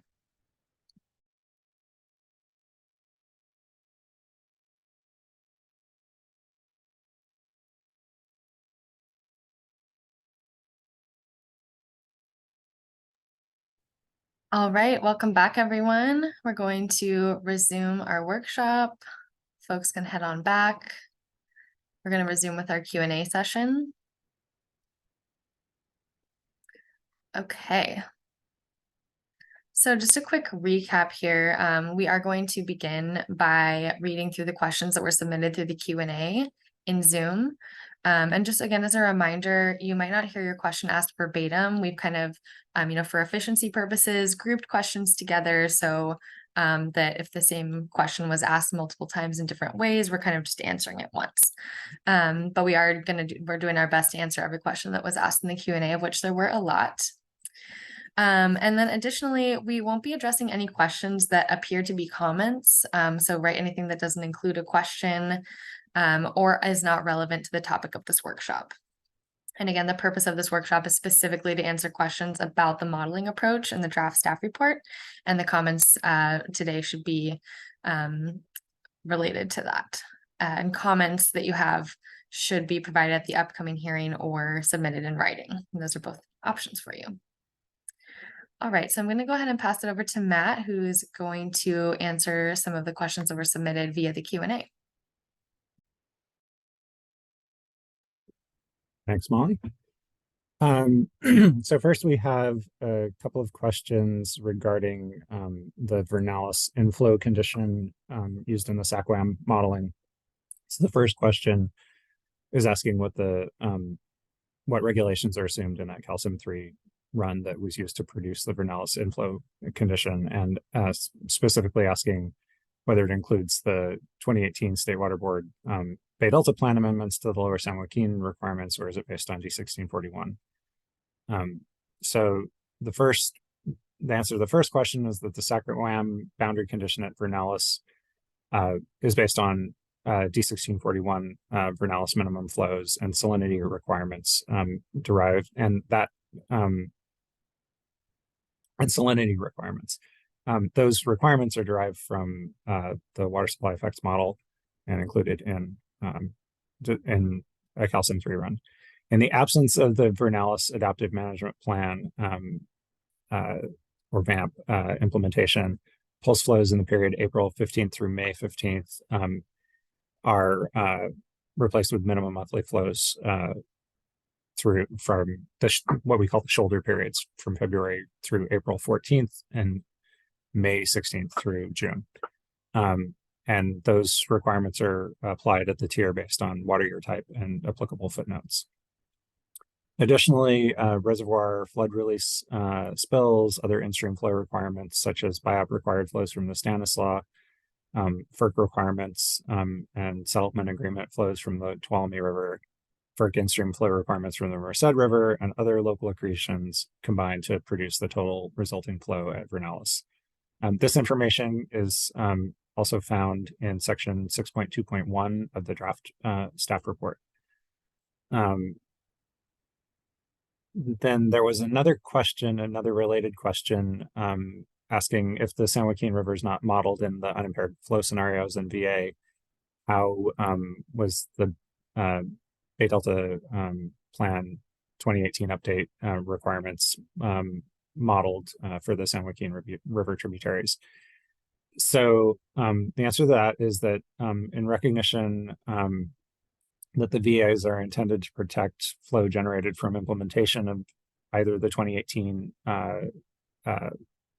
plan amendments or VAs in the San Joaquin Basin, the changes in flow associated with those two scenarios, the VA on the Tuolumne and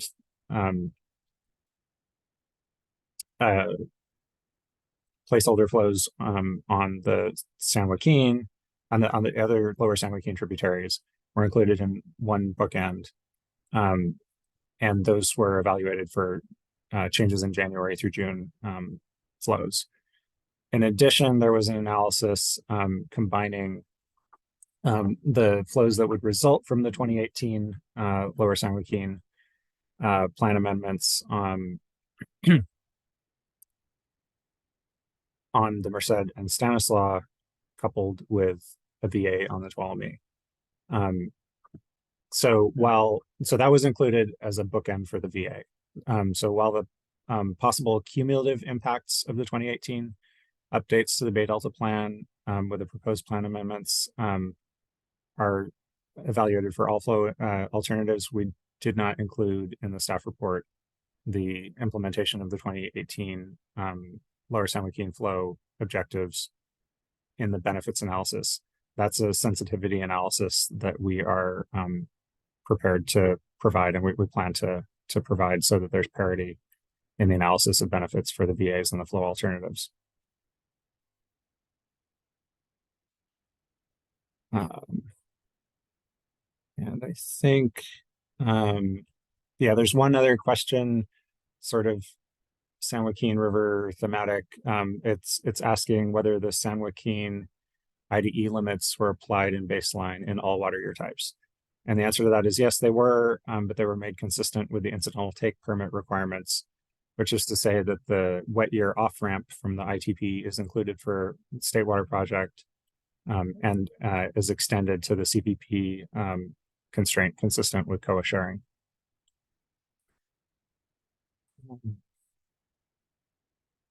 And then we've also been asked if we will provide the DSM-2 models, including all inputs and output files. We can provide those on request. So just please reach out specifically to SAC Delta comments with a request for those files. Let's see. Can Scott available to take some questions now while I get ready for my next ones? Yep. Okay. We received a question about slide 23, which is the one kind of was a flow chart showing the order in which the flow scenarios were developed. And the question says the figure on slide 23 seems to imply that the existing baseline is used to develop the unimpaired flows. Are existing regulations in the unimpaired scenario? And then it seems like it's, well, first I'll start there. So in the unimpaired scenario, which is there's no storage regulation, there's no diversion, no operations or anything like that. So there's no regulations at all in the unimpaired scenario. So that's just 100% of unimpaired water flowing down through the rivers and out through the delta.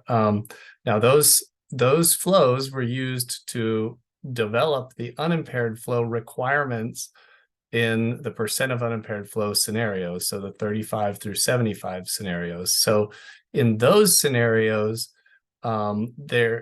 all of the regulations such as the D1641, the 2019 BIOPS, and the 2020 ITP are in place. So there's kind of a follow-up part here. It says, however, some of the existing baseline requirements may have delta outflow greater than 100% unimpaired. For example, fall X2 of 80 kilometers in above normal years sometimes requires more than 100% unimpaired.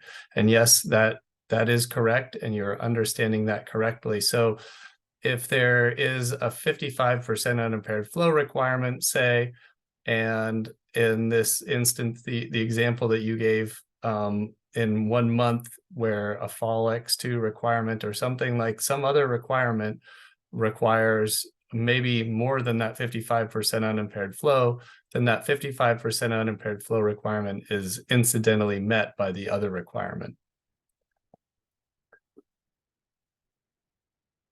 I'm gonna continue here and see if there's some other questions that I might be able to answer. We had a question here.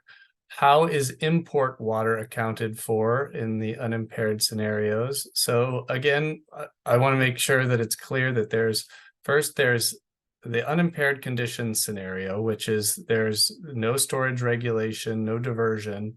And in this scenario, there's also no Trinity imports.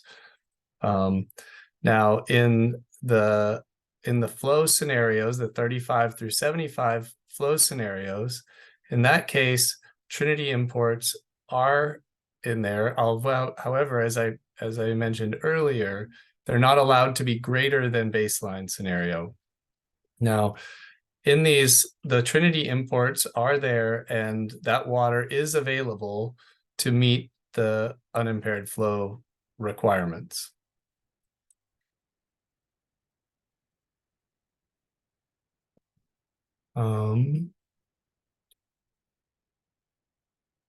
I think that looks like what I can answer right now, and I will hand it off to, let's see. I'll go ahead and take it, Okay, Scott. see which is the next question. Yeah, go ahead, Diane. Thanks, Scott. I'm Diane Riddle. I am one of the assistant deputy directors in the Division of Water Rights working on this project. I will answer a few housekeeping items. There are some questions coming in related to other projects in this watershed, but some specific questions about those other projects, including the Delta Conveyance Project. To the extent that those projects are part of the cumulative assessment, I think those comments are appropriate today, but to the extent that they're specific to those projects, we're not planning to answer those questions. Those are really questions that should be posed to the proponents of those other projects. So I just wanted to let everyone know that. I know there are a lot of complex activities going on in this watershed, and it can be confusing, but this project is focused on updates to the water quality control plan for the Bay Delta, focused on the Sacramento River and Delta, not on any particular water diversion related project.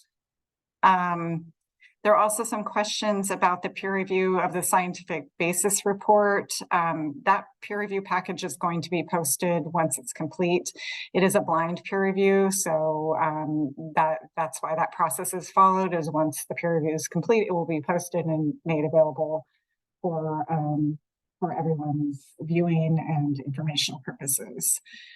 Otherwise, we are also getting some fairly detailed comments referencing specific tables and page numbers, etc. I just wanted to note those may be better handled in a separate meeting to go over really detailed issues, and we're happy to set those up. Again, you can contact SAC Delta comments at waterboards.ca.gov if you're interested in really detailed discussions.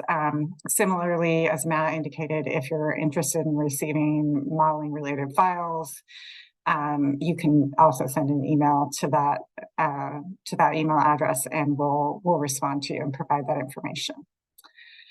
With that, I think that covers some of the housekeeping items, and I'll turn it over to Sam Bashevkin to answer a question on the McComey River. Thanks, Diane. Yeah, so we were asked if we could elaborate on the overestimation of McComey habitat results in Chapter 3. So the genesis of that is that we noticed that the total inundated area was used instead of suitable area for this floodplain habitat, which resulted in the overestimation. This only affected the floodplain habitat results. So that would be the results for the combined in-stream and floodplain rearing habitat and the meaningful floodplain event results. With that, I think that's the only one for me, so I will turn it back to Matt.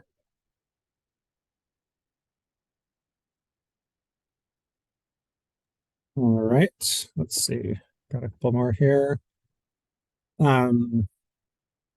First question is asking where in the staff report we can find the calcium bias correction that was described on slide 31.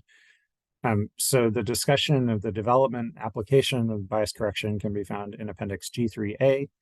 The discussion begins at the top of, or in the middle of page G3A10. The values calculated for each year type can be found in table G3A15. Again, that's table G3A15, which is found at the top of page G3A12. We also had a question asking how the modeling prioritizes the allocation of water supply reductions between municipal and agricultural uses. So this is going to be a general question, and this may be something that we might want to follow up with more detail on if the questioner wishes to have a meeting. But as a general principle, SACWAM, first of all, in the baseline scenario, it approximates existing allocation procedures to the degree possible in a monthly model of this sort. So, for example, allocations to senior water right holders with settlement contracts have the highest priorities if we're talking about, CVP and SWP allocations in particular, and then those are generally followed by municipal users, which generally have a sort of a minimum allocation that they get, and then agricultural users that don't have their own water rights, so water service contractors. And those agricultural water service contractors can typically be reduced down to 0 allocations, whereas the municipal users generally have a sort of floor to their allocation. However, as flow requirements increase, it can be necessary to make deeper cuts into some of these uses. And so we followed the same general principles. Settlement contractors and holders of senior rights and municipal uses, which in some cases are also holders of senior rights, are kind of cut last. But it's not possible to fully predict exactly how these allocations would play out. So we came up with a reasonable representation. It's always possible that transfers, purchases, policies by the agencies that actually allocate the water may not match exactly what we've modeled. Another thing to mention is that there are some instances, for example, state water project export contracts, where reductions, where there isn't a difference between the allocation to municipal and ag contractors. And so in that instance, reductions are assumed to occur proportional to those uses based on the contract terms. So for example, in the San Joaquin Valley, Kern County Water Agency has both ag and muni users, and that's split between those uses is determined based on a simple representation of the contract. Okay, I think that's what I'm prepared to answer now. I think maybe we can go to Shabir next. Yeah, thank you, Matt. The question comes about HAC5Q and DSM2. How did the modeler convert or translate the monthly time step of SACWM to the daily or sub-daily time steps of HAC5Q and DSM2? So I'll start with the HAC5Q. The monthly SACWM river hydrology results are converted to equal daily flows by setting daily values equal to monthly values. So use of constant monthly flows has little effect on the simulated temperature effects because of the following. The flow is most variable during winter and early spring, and when water temperature tends to be cool regardless of flow. Variable local rainfall runoff flows are unregulated and would not be affected by the proposed plan amendment. Flows downstream of Shasta, Oroville, and Folsom re-regulated reservoir during warmer times of the year tend to be fairly uniform. Use of diurnal meteorology provides daily variability in the simulated temperature. And for DSM2, the monthly flows for Sacramento River and San Joaquin River were disaggregated to daily values prior to use in DSM2 to smooth the transition in flows between months. And then I send it back to Matt Holland again.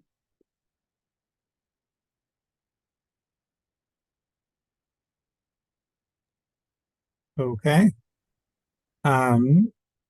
So we've got a couple of questions, a couple more questions. One is asking if we can explain a little bit more about the generalized nature of reservoir release temperature target algorithms.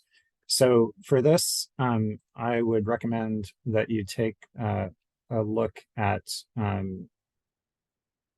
Appendix A6, starting on page A6-4. And it explains how the target temperature algorithms work for Shasta, Oroville, and Folsom.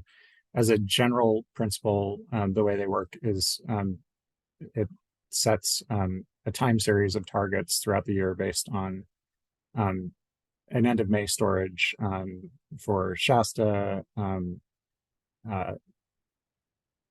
and then for Folsom, it's a little bit, it includes end of May storage plus June through September inflow. But as a general principle, these are just predefined algorithms that get you a reasonably good representation when you're running a planning study of the kinds of temperature targets that might be arrived at through the more detailed planning processes. But of course, those planning processes for any given year, consider a lot of factors, and may involve running a bunch of iterative temperature models, and work group meetings and those kinds of things. We can't represent all that complexity in a planning model that covers 94 years. So we've derived these relatively simple algorithms that perform reasonably, but they're not perfect. But again, for more information on that, the section starting at page A6-4 in Appendix A6 is a good place to look.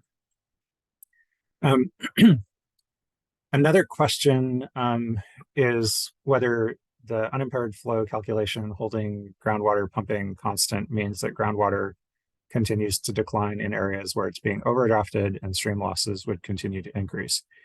So, groundwater is a very complex component of the planning process and the regulatory landscape. But as with respect to the modeling assumptions, one of the things we observed early on when we started simulating unimpaired flows for the entire watershed using a version of Calcim 3 that the Department of Water Resources had prepared for us was that when there was a dynamic linkage between groundwater and surface water, those groundwater levels decreased over time, and you ended up with increasing stream losses. And so this resulted in something that you might call non-stationarity of stream aquifer interactions.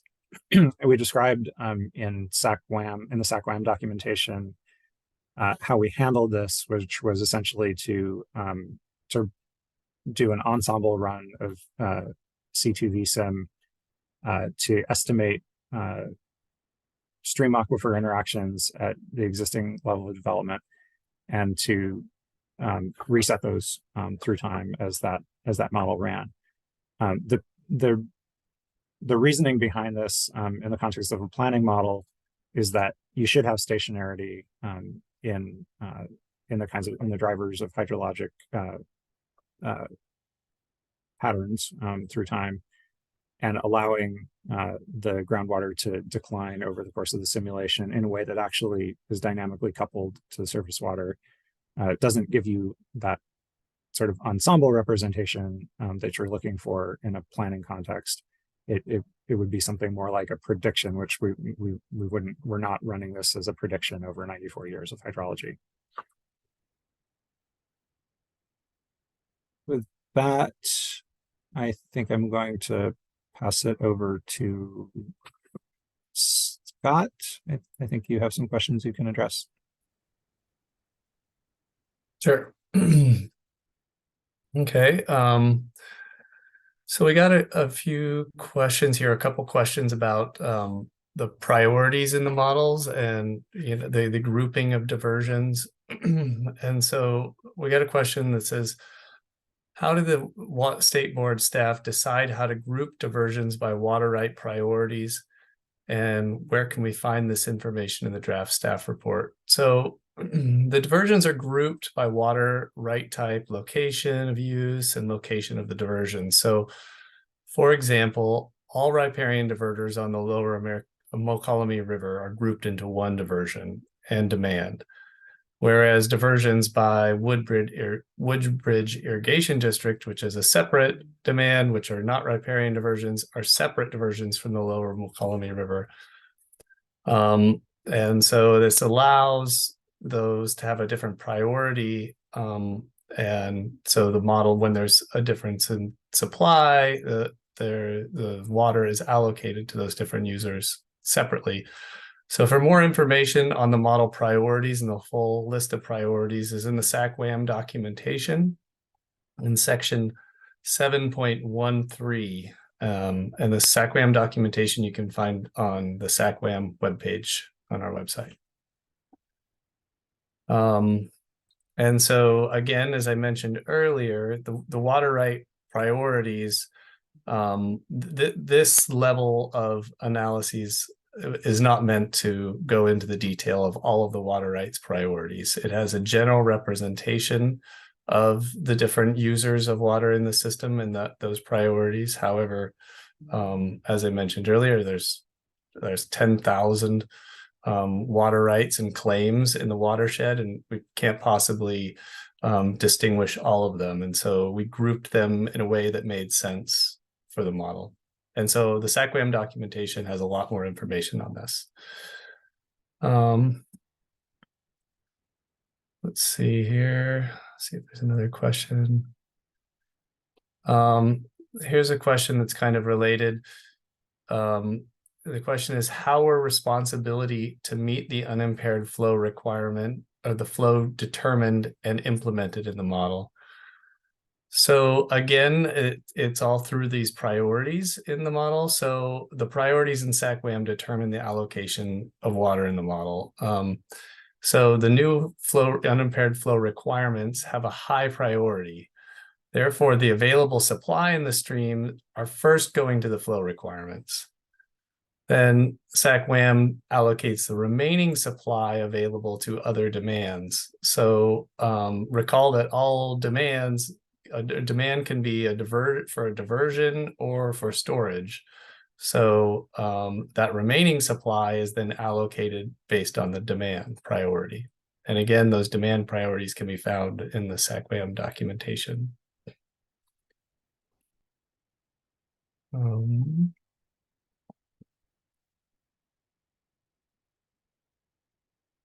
think that's what I've got here to answer. See if there's anything else.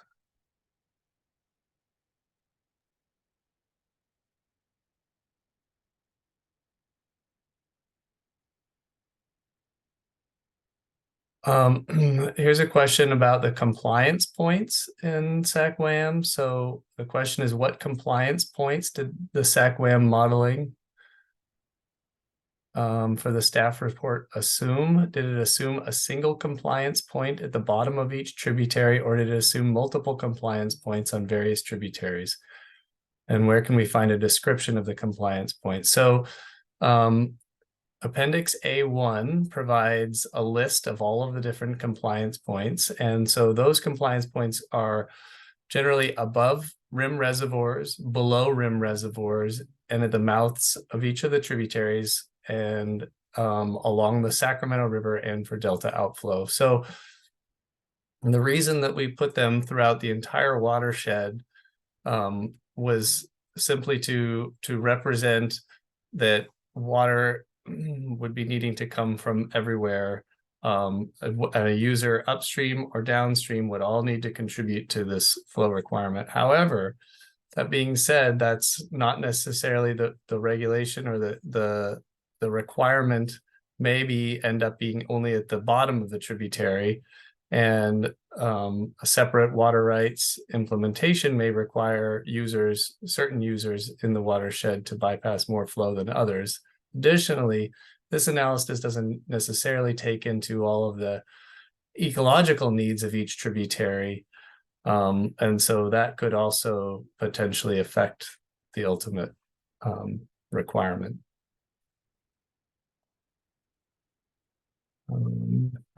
Let's see if there's any other ones here. Hey, Scott, just a quick point of clarification. Yep. Someone asked in the Q&A, I think maybe they misheard, or if there's some confusion about the section 7.1.3 versus 7.13 that you mentioned for the SAC-WAM documentation. I'll look that up here and get Great. back to them. Apologize.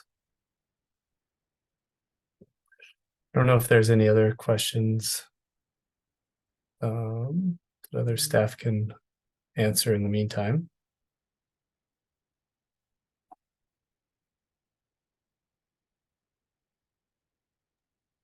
We can also move to answering questions from raised hands. So if folks who are on the Zoom would like to ask a question live, you can go ahead and raise your hand on Zoom, or if you're on the phone, you can press *9, and we can then call on you to unmute yourself.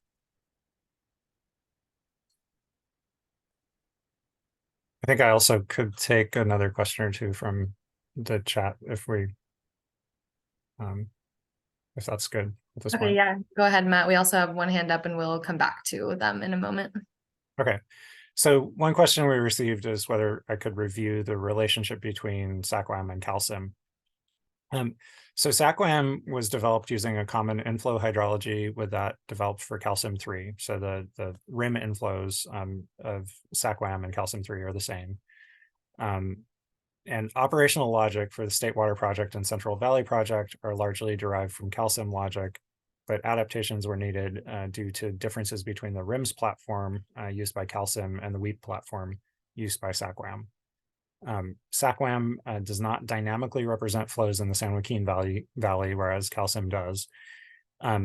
However, within its model domain, SAC-WAM simulates non-project tributaries with greater detail than CalCim-2 and a similar level of detail to CalCim-3. Additionally, I can add that the development efforts of SAC-WAM and CalCim-3 are to some degree coordinated, such that when one model changes, particularly in upper watershed representations, we consider that information and consider modifying it in the other model. So that kind of summarizes the relationship between SAC-WAM and CalCim. And then maybe we'll go to a hand. All right, let's go ahead and call on Deidre Desjardins. Yeah, I just wanted to ask for clarification of Diane Riddle's comments about a blind peer review. So I specifically asked the question if the review was submitted to the University of California. And my understanding is that a blind peer review doesn't blind about the institution that's doing a peer review. So if you could address that, I think that peer review is very important for the VA scientific basis report. Yeah, so like I said, the peer review package will be posted after the peer review is complete. We aren't posting it ahead of time. If you have follow-up questions, I think we can take those as well, if they're not modeling related for this workshop, but I'm happy to discuss those with you if you want to set up a time to discuss. We can discuss in more detail. Thank you. I guess I was just going to add briefly that the peer review office is at the University of California. It coordinates the peer review and identifies peer reviewers at institutions throughout the world potentially. And we don't know who those peer reviewers are during that while the peer review is in process.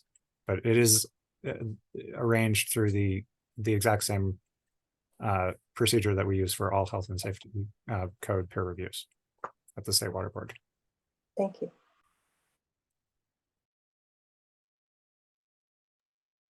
It looks like we have another hand up from Chris Schutz. Go ahead, Chris. Hi, thank you. I had a question that I posted, but I guess got overlooked. I was wondering how the SACWAM modeling generated the values for delta outflow under the voluntary agreements. Did the modelers generate a sort of baseline and then add the additions in kind of in a after the fact manner, or was there some more complicated process that you all used to generate those values? And if so, could you explain that? So I guess I can start on that. And I think I'd say that getting into the full details of it is probably beyond the scope of what we can do live here. And we'd be happy to have a follow-up meeting with you to get into the details more. But I would definitely refer you to Appendix G3A, which describes how all this work was done. And it's also described in a little bit less detail in Chapter 9 in section, actually, let me just confirm that section before I get it wrong.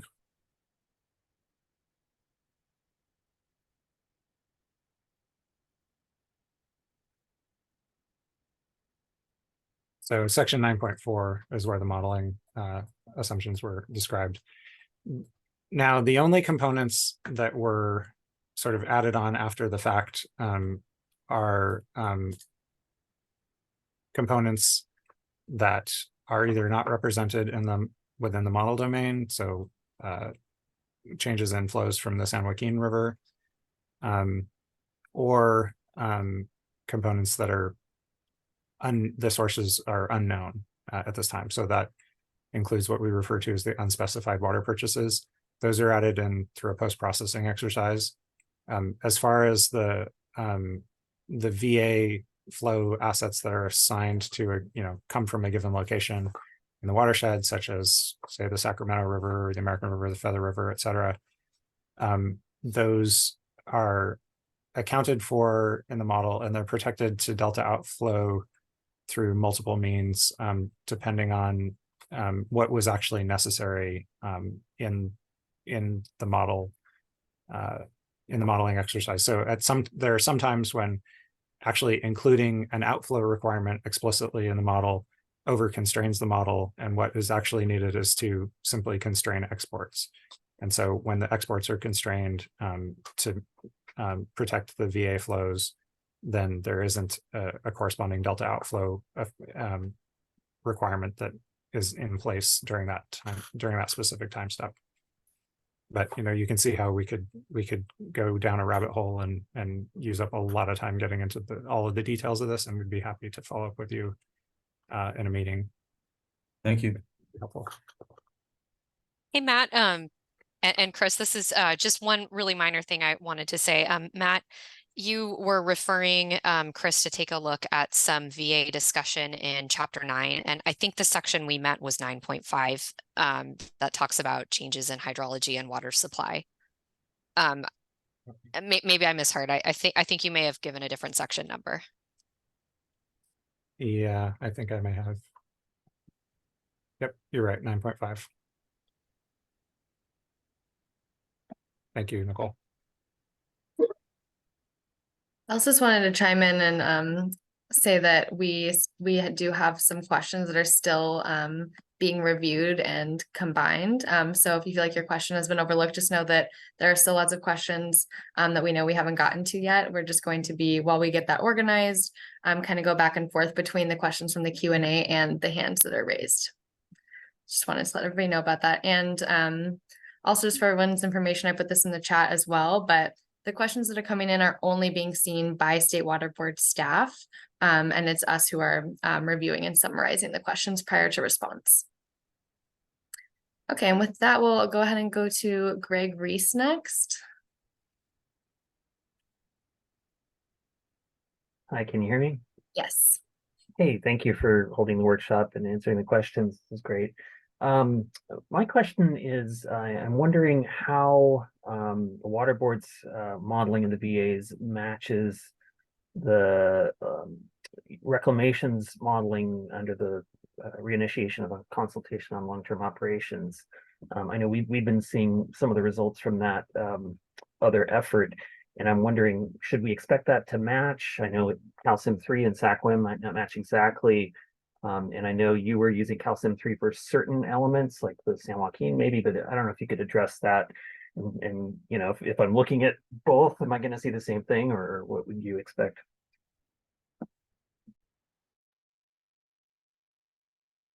So I'd say it's hard to be definitive about what you should expect because we haven't reviewed that modeling ourselves. I think challenges in making comparisons between the SACWAM modeling and the calcium modeling are going to include what is the basis of comparison, what's the point of comparison that you're comparing to. So the baseline that I believe is being used in the LTO consultation is different from the baseline in the staff report, and it's also different from the 2008-9 BIOP condition. And I believe it's even different from the 2019 BIOP. So there are a lot of nuances there where the point of comparison may differ. And then, I mean, generally speaking, based on the comparisons that we made with the modeling that was performed by DWR for the January draft scientific basis report supplement, the comparisons between that and our SACWAM representation of the VA, we think that at least the VA, the two models tell essentially the same story, but there are details that are different in exactly what the flows look like between those models. But it is challenging to make a direct comparison because there are not corresponding calcium 3 runs to exactly the same sets of assumptions that we have in our baseline and our 2008-9 BIOP representation.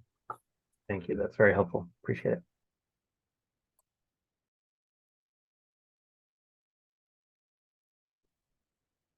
I quickly wanted to respond to one on the priorities in the model. I referred to people in the SACWAM documentation. And there was a follow-up question that the section did not exist, but I think it was either I said it wrong or it was understood wrong. It's 7.13. is the section in the SACWAM documentation on the priorities. Thanks for clearing that up, Scott. Mhm. Okay. So I believe we can go back to Matt to answer a question about some of the storage projects.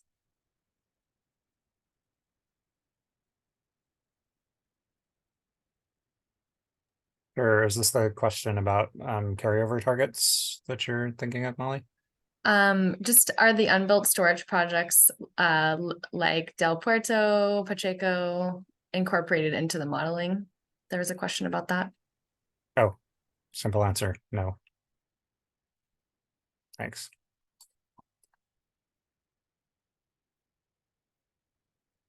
I think, well, I can answer another question. And this may get into ultimately a level of detail that we don't want to get to in this workshop for purposes of time and making sure everybody has an opportunity to ask a question. But there is a question regarding the carryover targets for reservoirs on water bodies such as Poudre Creek.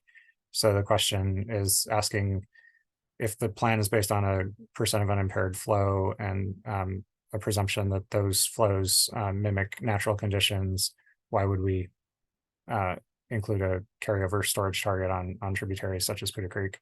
And the answer is, it's a general answer. The purpose of carryover targets is to maintain sufficient cold water pool to protect cold water fish, including anadromous salmonids downstream of rim reservoirs. Under natural conditions, anadromous fish would have had access to habitat upstream of rim reservoirs. And there was also a question specifically about why a carryover target might be larger than historical carryover storages. And the answer to that is that historical carryover storages has not always been protective of cold water species below rim reservoirs. And I guess I can add on to that also that the cold water habitat objective under the proposed plan amendments is narrative and intended to provide flexibility to make tailored decisions on different tributaries. So the assumptions in the model are they are meant to provide a representation of what that might look like, and B, they're not always met. So Berryessa does get drawn below that carryover target that is included in the model. It just is a factor in the allocation logic.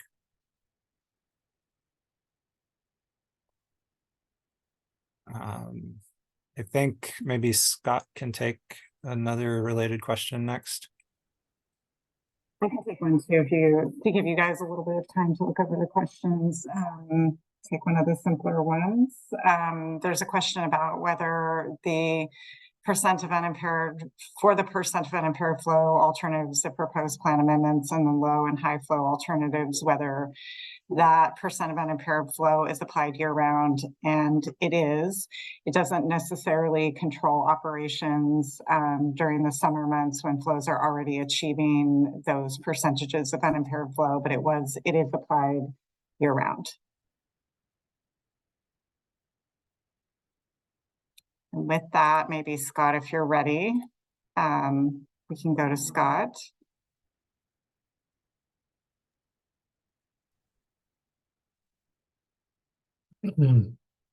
So we got a question about how do you incorporate the increase in evapotranspiration in the watershed since 2000? And so the land use in the model is based on surveys from 2010, 2015. So I guess that the increase in evapotranspiration since 2000 is not incorporated into the model at this time. However, the model is used in a comparative analysis. So the point of doing a comparative analysis to see an incremental change due to different regulations. And so and that way that same land use is in the alternatives as well as baseline.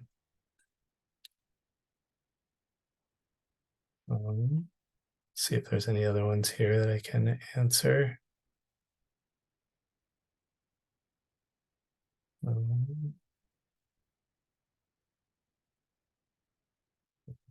And any other ones, but hold on. Shubir, there are a few questions here that are you available, Shubir, to answer a couple questions? Yeah, thanks, Scott. Mm. There's a question about harmful algal blooms. The question was, how were the impacts of two HABs modeled or assessed?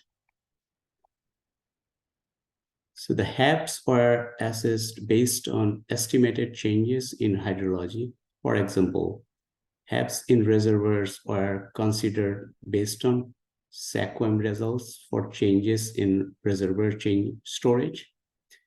HABs in the delta were evaluated based on changes in travel time through delta channels based on DSM2 results. So the results for Victoria Canal are provided as an example. So for more information, see section 7.12.1 and Appendix A2, as well as chapter 9.7.12.1 and Appendix G3B. Let me see any other question for me.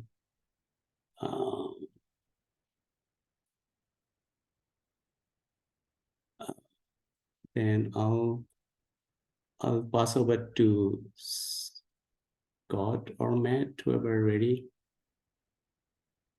for the next questions. Here's one I can answer. So we got a question that says, are the 35 through 75% of unimpaired flow bypass requirements applied to all water diversions for all water beneficial uses, including consumptive and non-consumptive in the Sacramento Delta watershed? And so the answer is yes, for the most part. So as I mentioned before, so the flow requirements are set at a very high priority in the model. And so the way that it works is that the SACWAM is going to allocate water to those flow requirements first. Now, that being said, that that doesn't mean that if there's a non-consumptive use like a hydropower project or something like that, the model could send water through that hydropower project and still meet the downstream flow requirement. So flow requirements apply to all diversions in the model, but whether they're limited to it by a given requirement depends on the relative priority of the diversion and the requirement, as well as the location and the priorities of other diversions in the increment of the flow needed.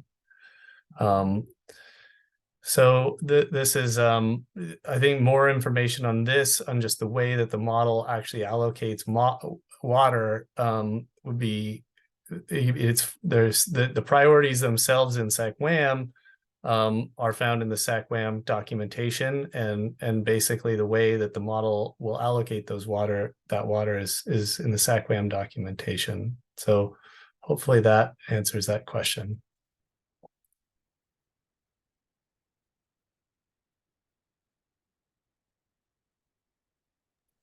While you're responding, can you take the question about the Friant watershed? Yeah, let me see if I can find it here.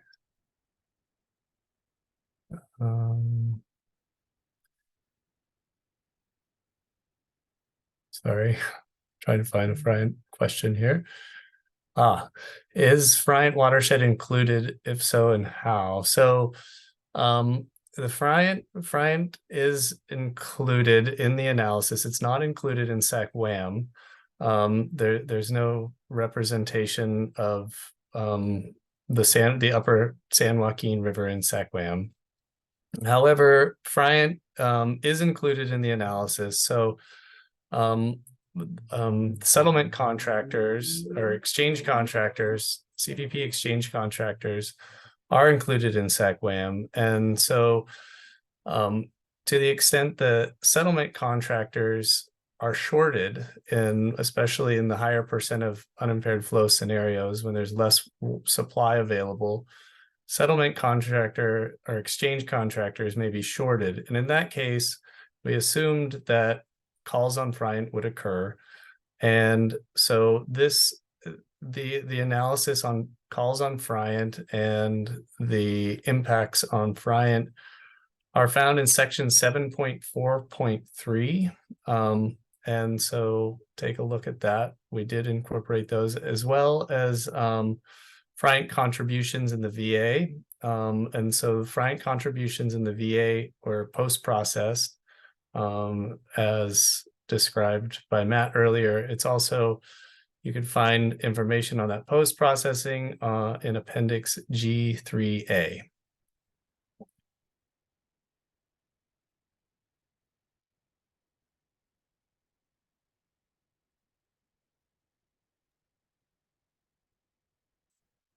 Thanks, Scott. I think that I can take one, and I'll let others elaborate if they think there's more to add. There's a question about the difference between no project and baseline, and whether there is a specific timeline in the future that no project is assumed to occur in. And there isn't a specific date. There are some questions about the assumption that over time, under a no project scenario in which the regulatory requirements would be the existing decision 1641 requirements, that there would be or could be a reduction in flows over time, which could be substantial over time. We don't specify the exact time frame or how much flows could be reduced. We do identify what the minimum delta outflow requirements are under decision 1641 and how that differs from the baseline conditions. And there is a substantial difference between the existing regulatory requirements under D1641 and that baseline. And that's water that is essentially unprotected under existing regulatory requirements that could be in the future with future projects, future water diversion projects, or existing water right permits and licenses could be reduced over time. That would depend on, of course, the time in the future that you're looking at, and whether those future projects proceed and what the conditions are for those future projects. So there isn't a specific quantitative evaluation identified. There's just what we identify in the staff report is that it could fall within the range of baseline to what is referred to as the minimum required delta outflow. That's the assessment of what the existing minimum requirements are under decision 1641. So not a specific identification of where within that range the no project would land, because it would be variable over time.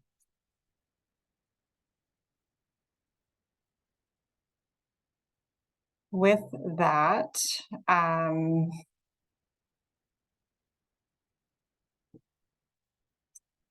Matt, are there any others that you're ready to address?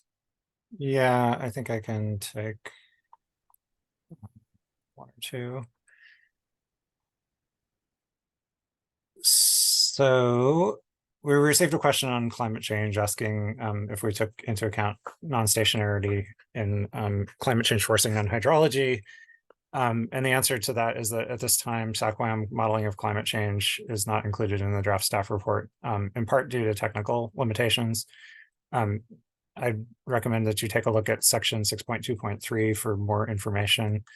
I can add that recent improvements in downscaled climate projections are facilitating ongoing development of SAC-WAM, which will enable evaluation of climate change scenarios in the future.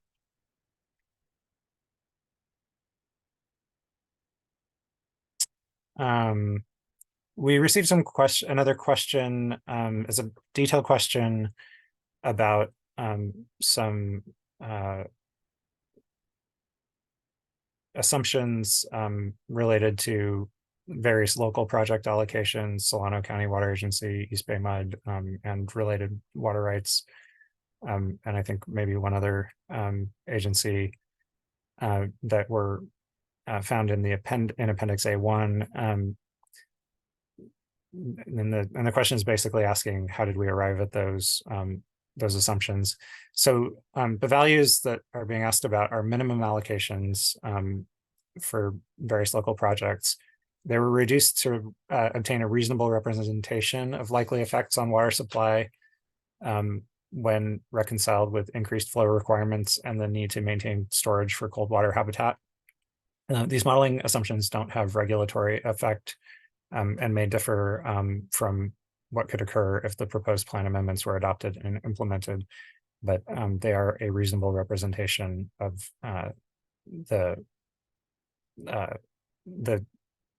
foreseeable actions that would result from implementing flow requirements such as those considered in the proposed plan amendments.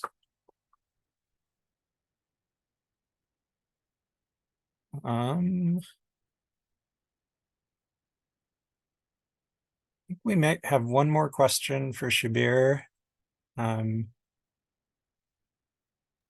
Yeah. Thank you, Matt. I can go over that. So there is a follow-up question that how we disaggregate monthly SACWM flow into daily DSM2. We have detailed description on Appendix A2 under the attachment A21.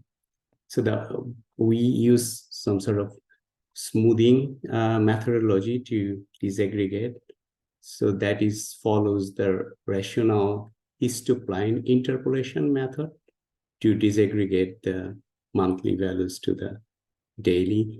So we have a detailed information again on Appendix A2 attachment A21. I think, let me check any other question then I can cover. I think that is for now. And Shabir, I can probably take the next one if that works. Yes. There is a question about the possibility of other tributaries being added to the voluntary agreements proposal and whether that would require additional analyses. I think this is too much of a hypothetical question. I think at this point to provide very much of a detailed answer, but I think we'd have to look at the details of any additional voluntary agreements proposals that are brought forward and determine whether they're addressed in the analyses that are already produced. And if not addressed and they're added to the voluntary agreements package, then additional analyses would be needed for those to be considered. With that, I will check with staff if there are any other. I believe we've answered most of the questions unless others think there are some we have not addressed. I think we have. I think we've answered everything that I've seen. Great. Are there any hand raises? We don't have any hands right now, but if anyone still wants to ask a question, you can raise your hand in Zoom or press *9 if you're on the phone, and we can answer live.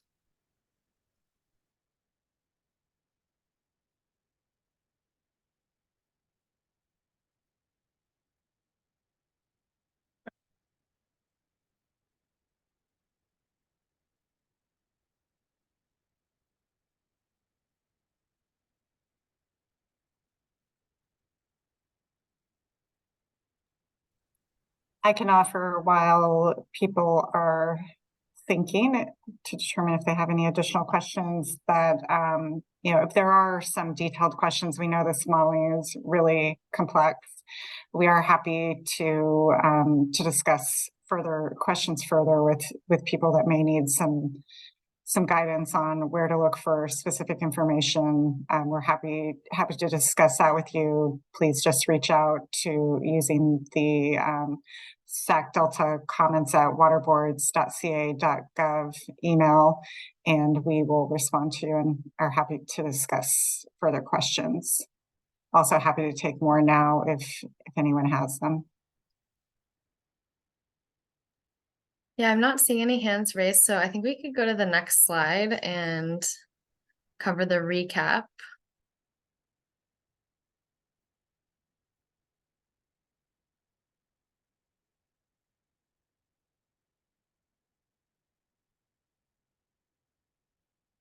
We're able to go to the next slide if we're still live there.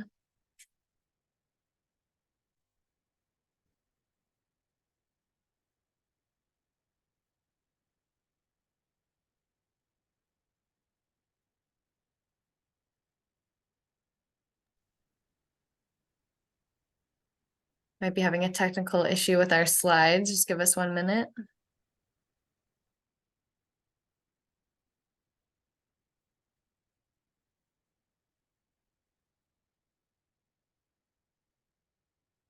Maybe cover verbally.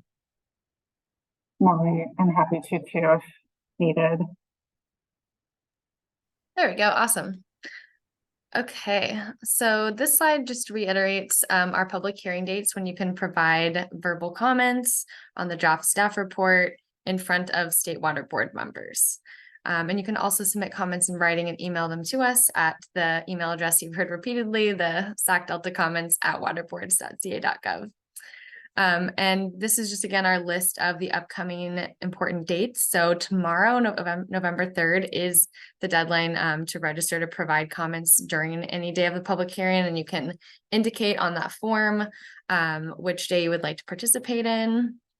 And there's a shortened link here, but if you go to our Sacramento Delta update website, it's there as well.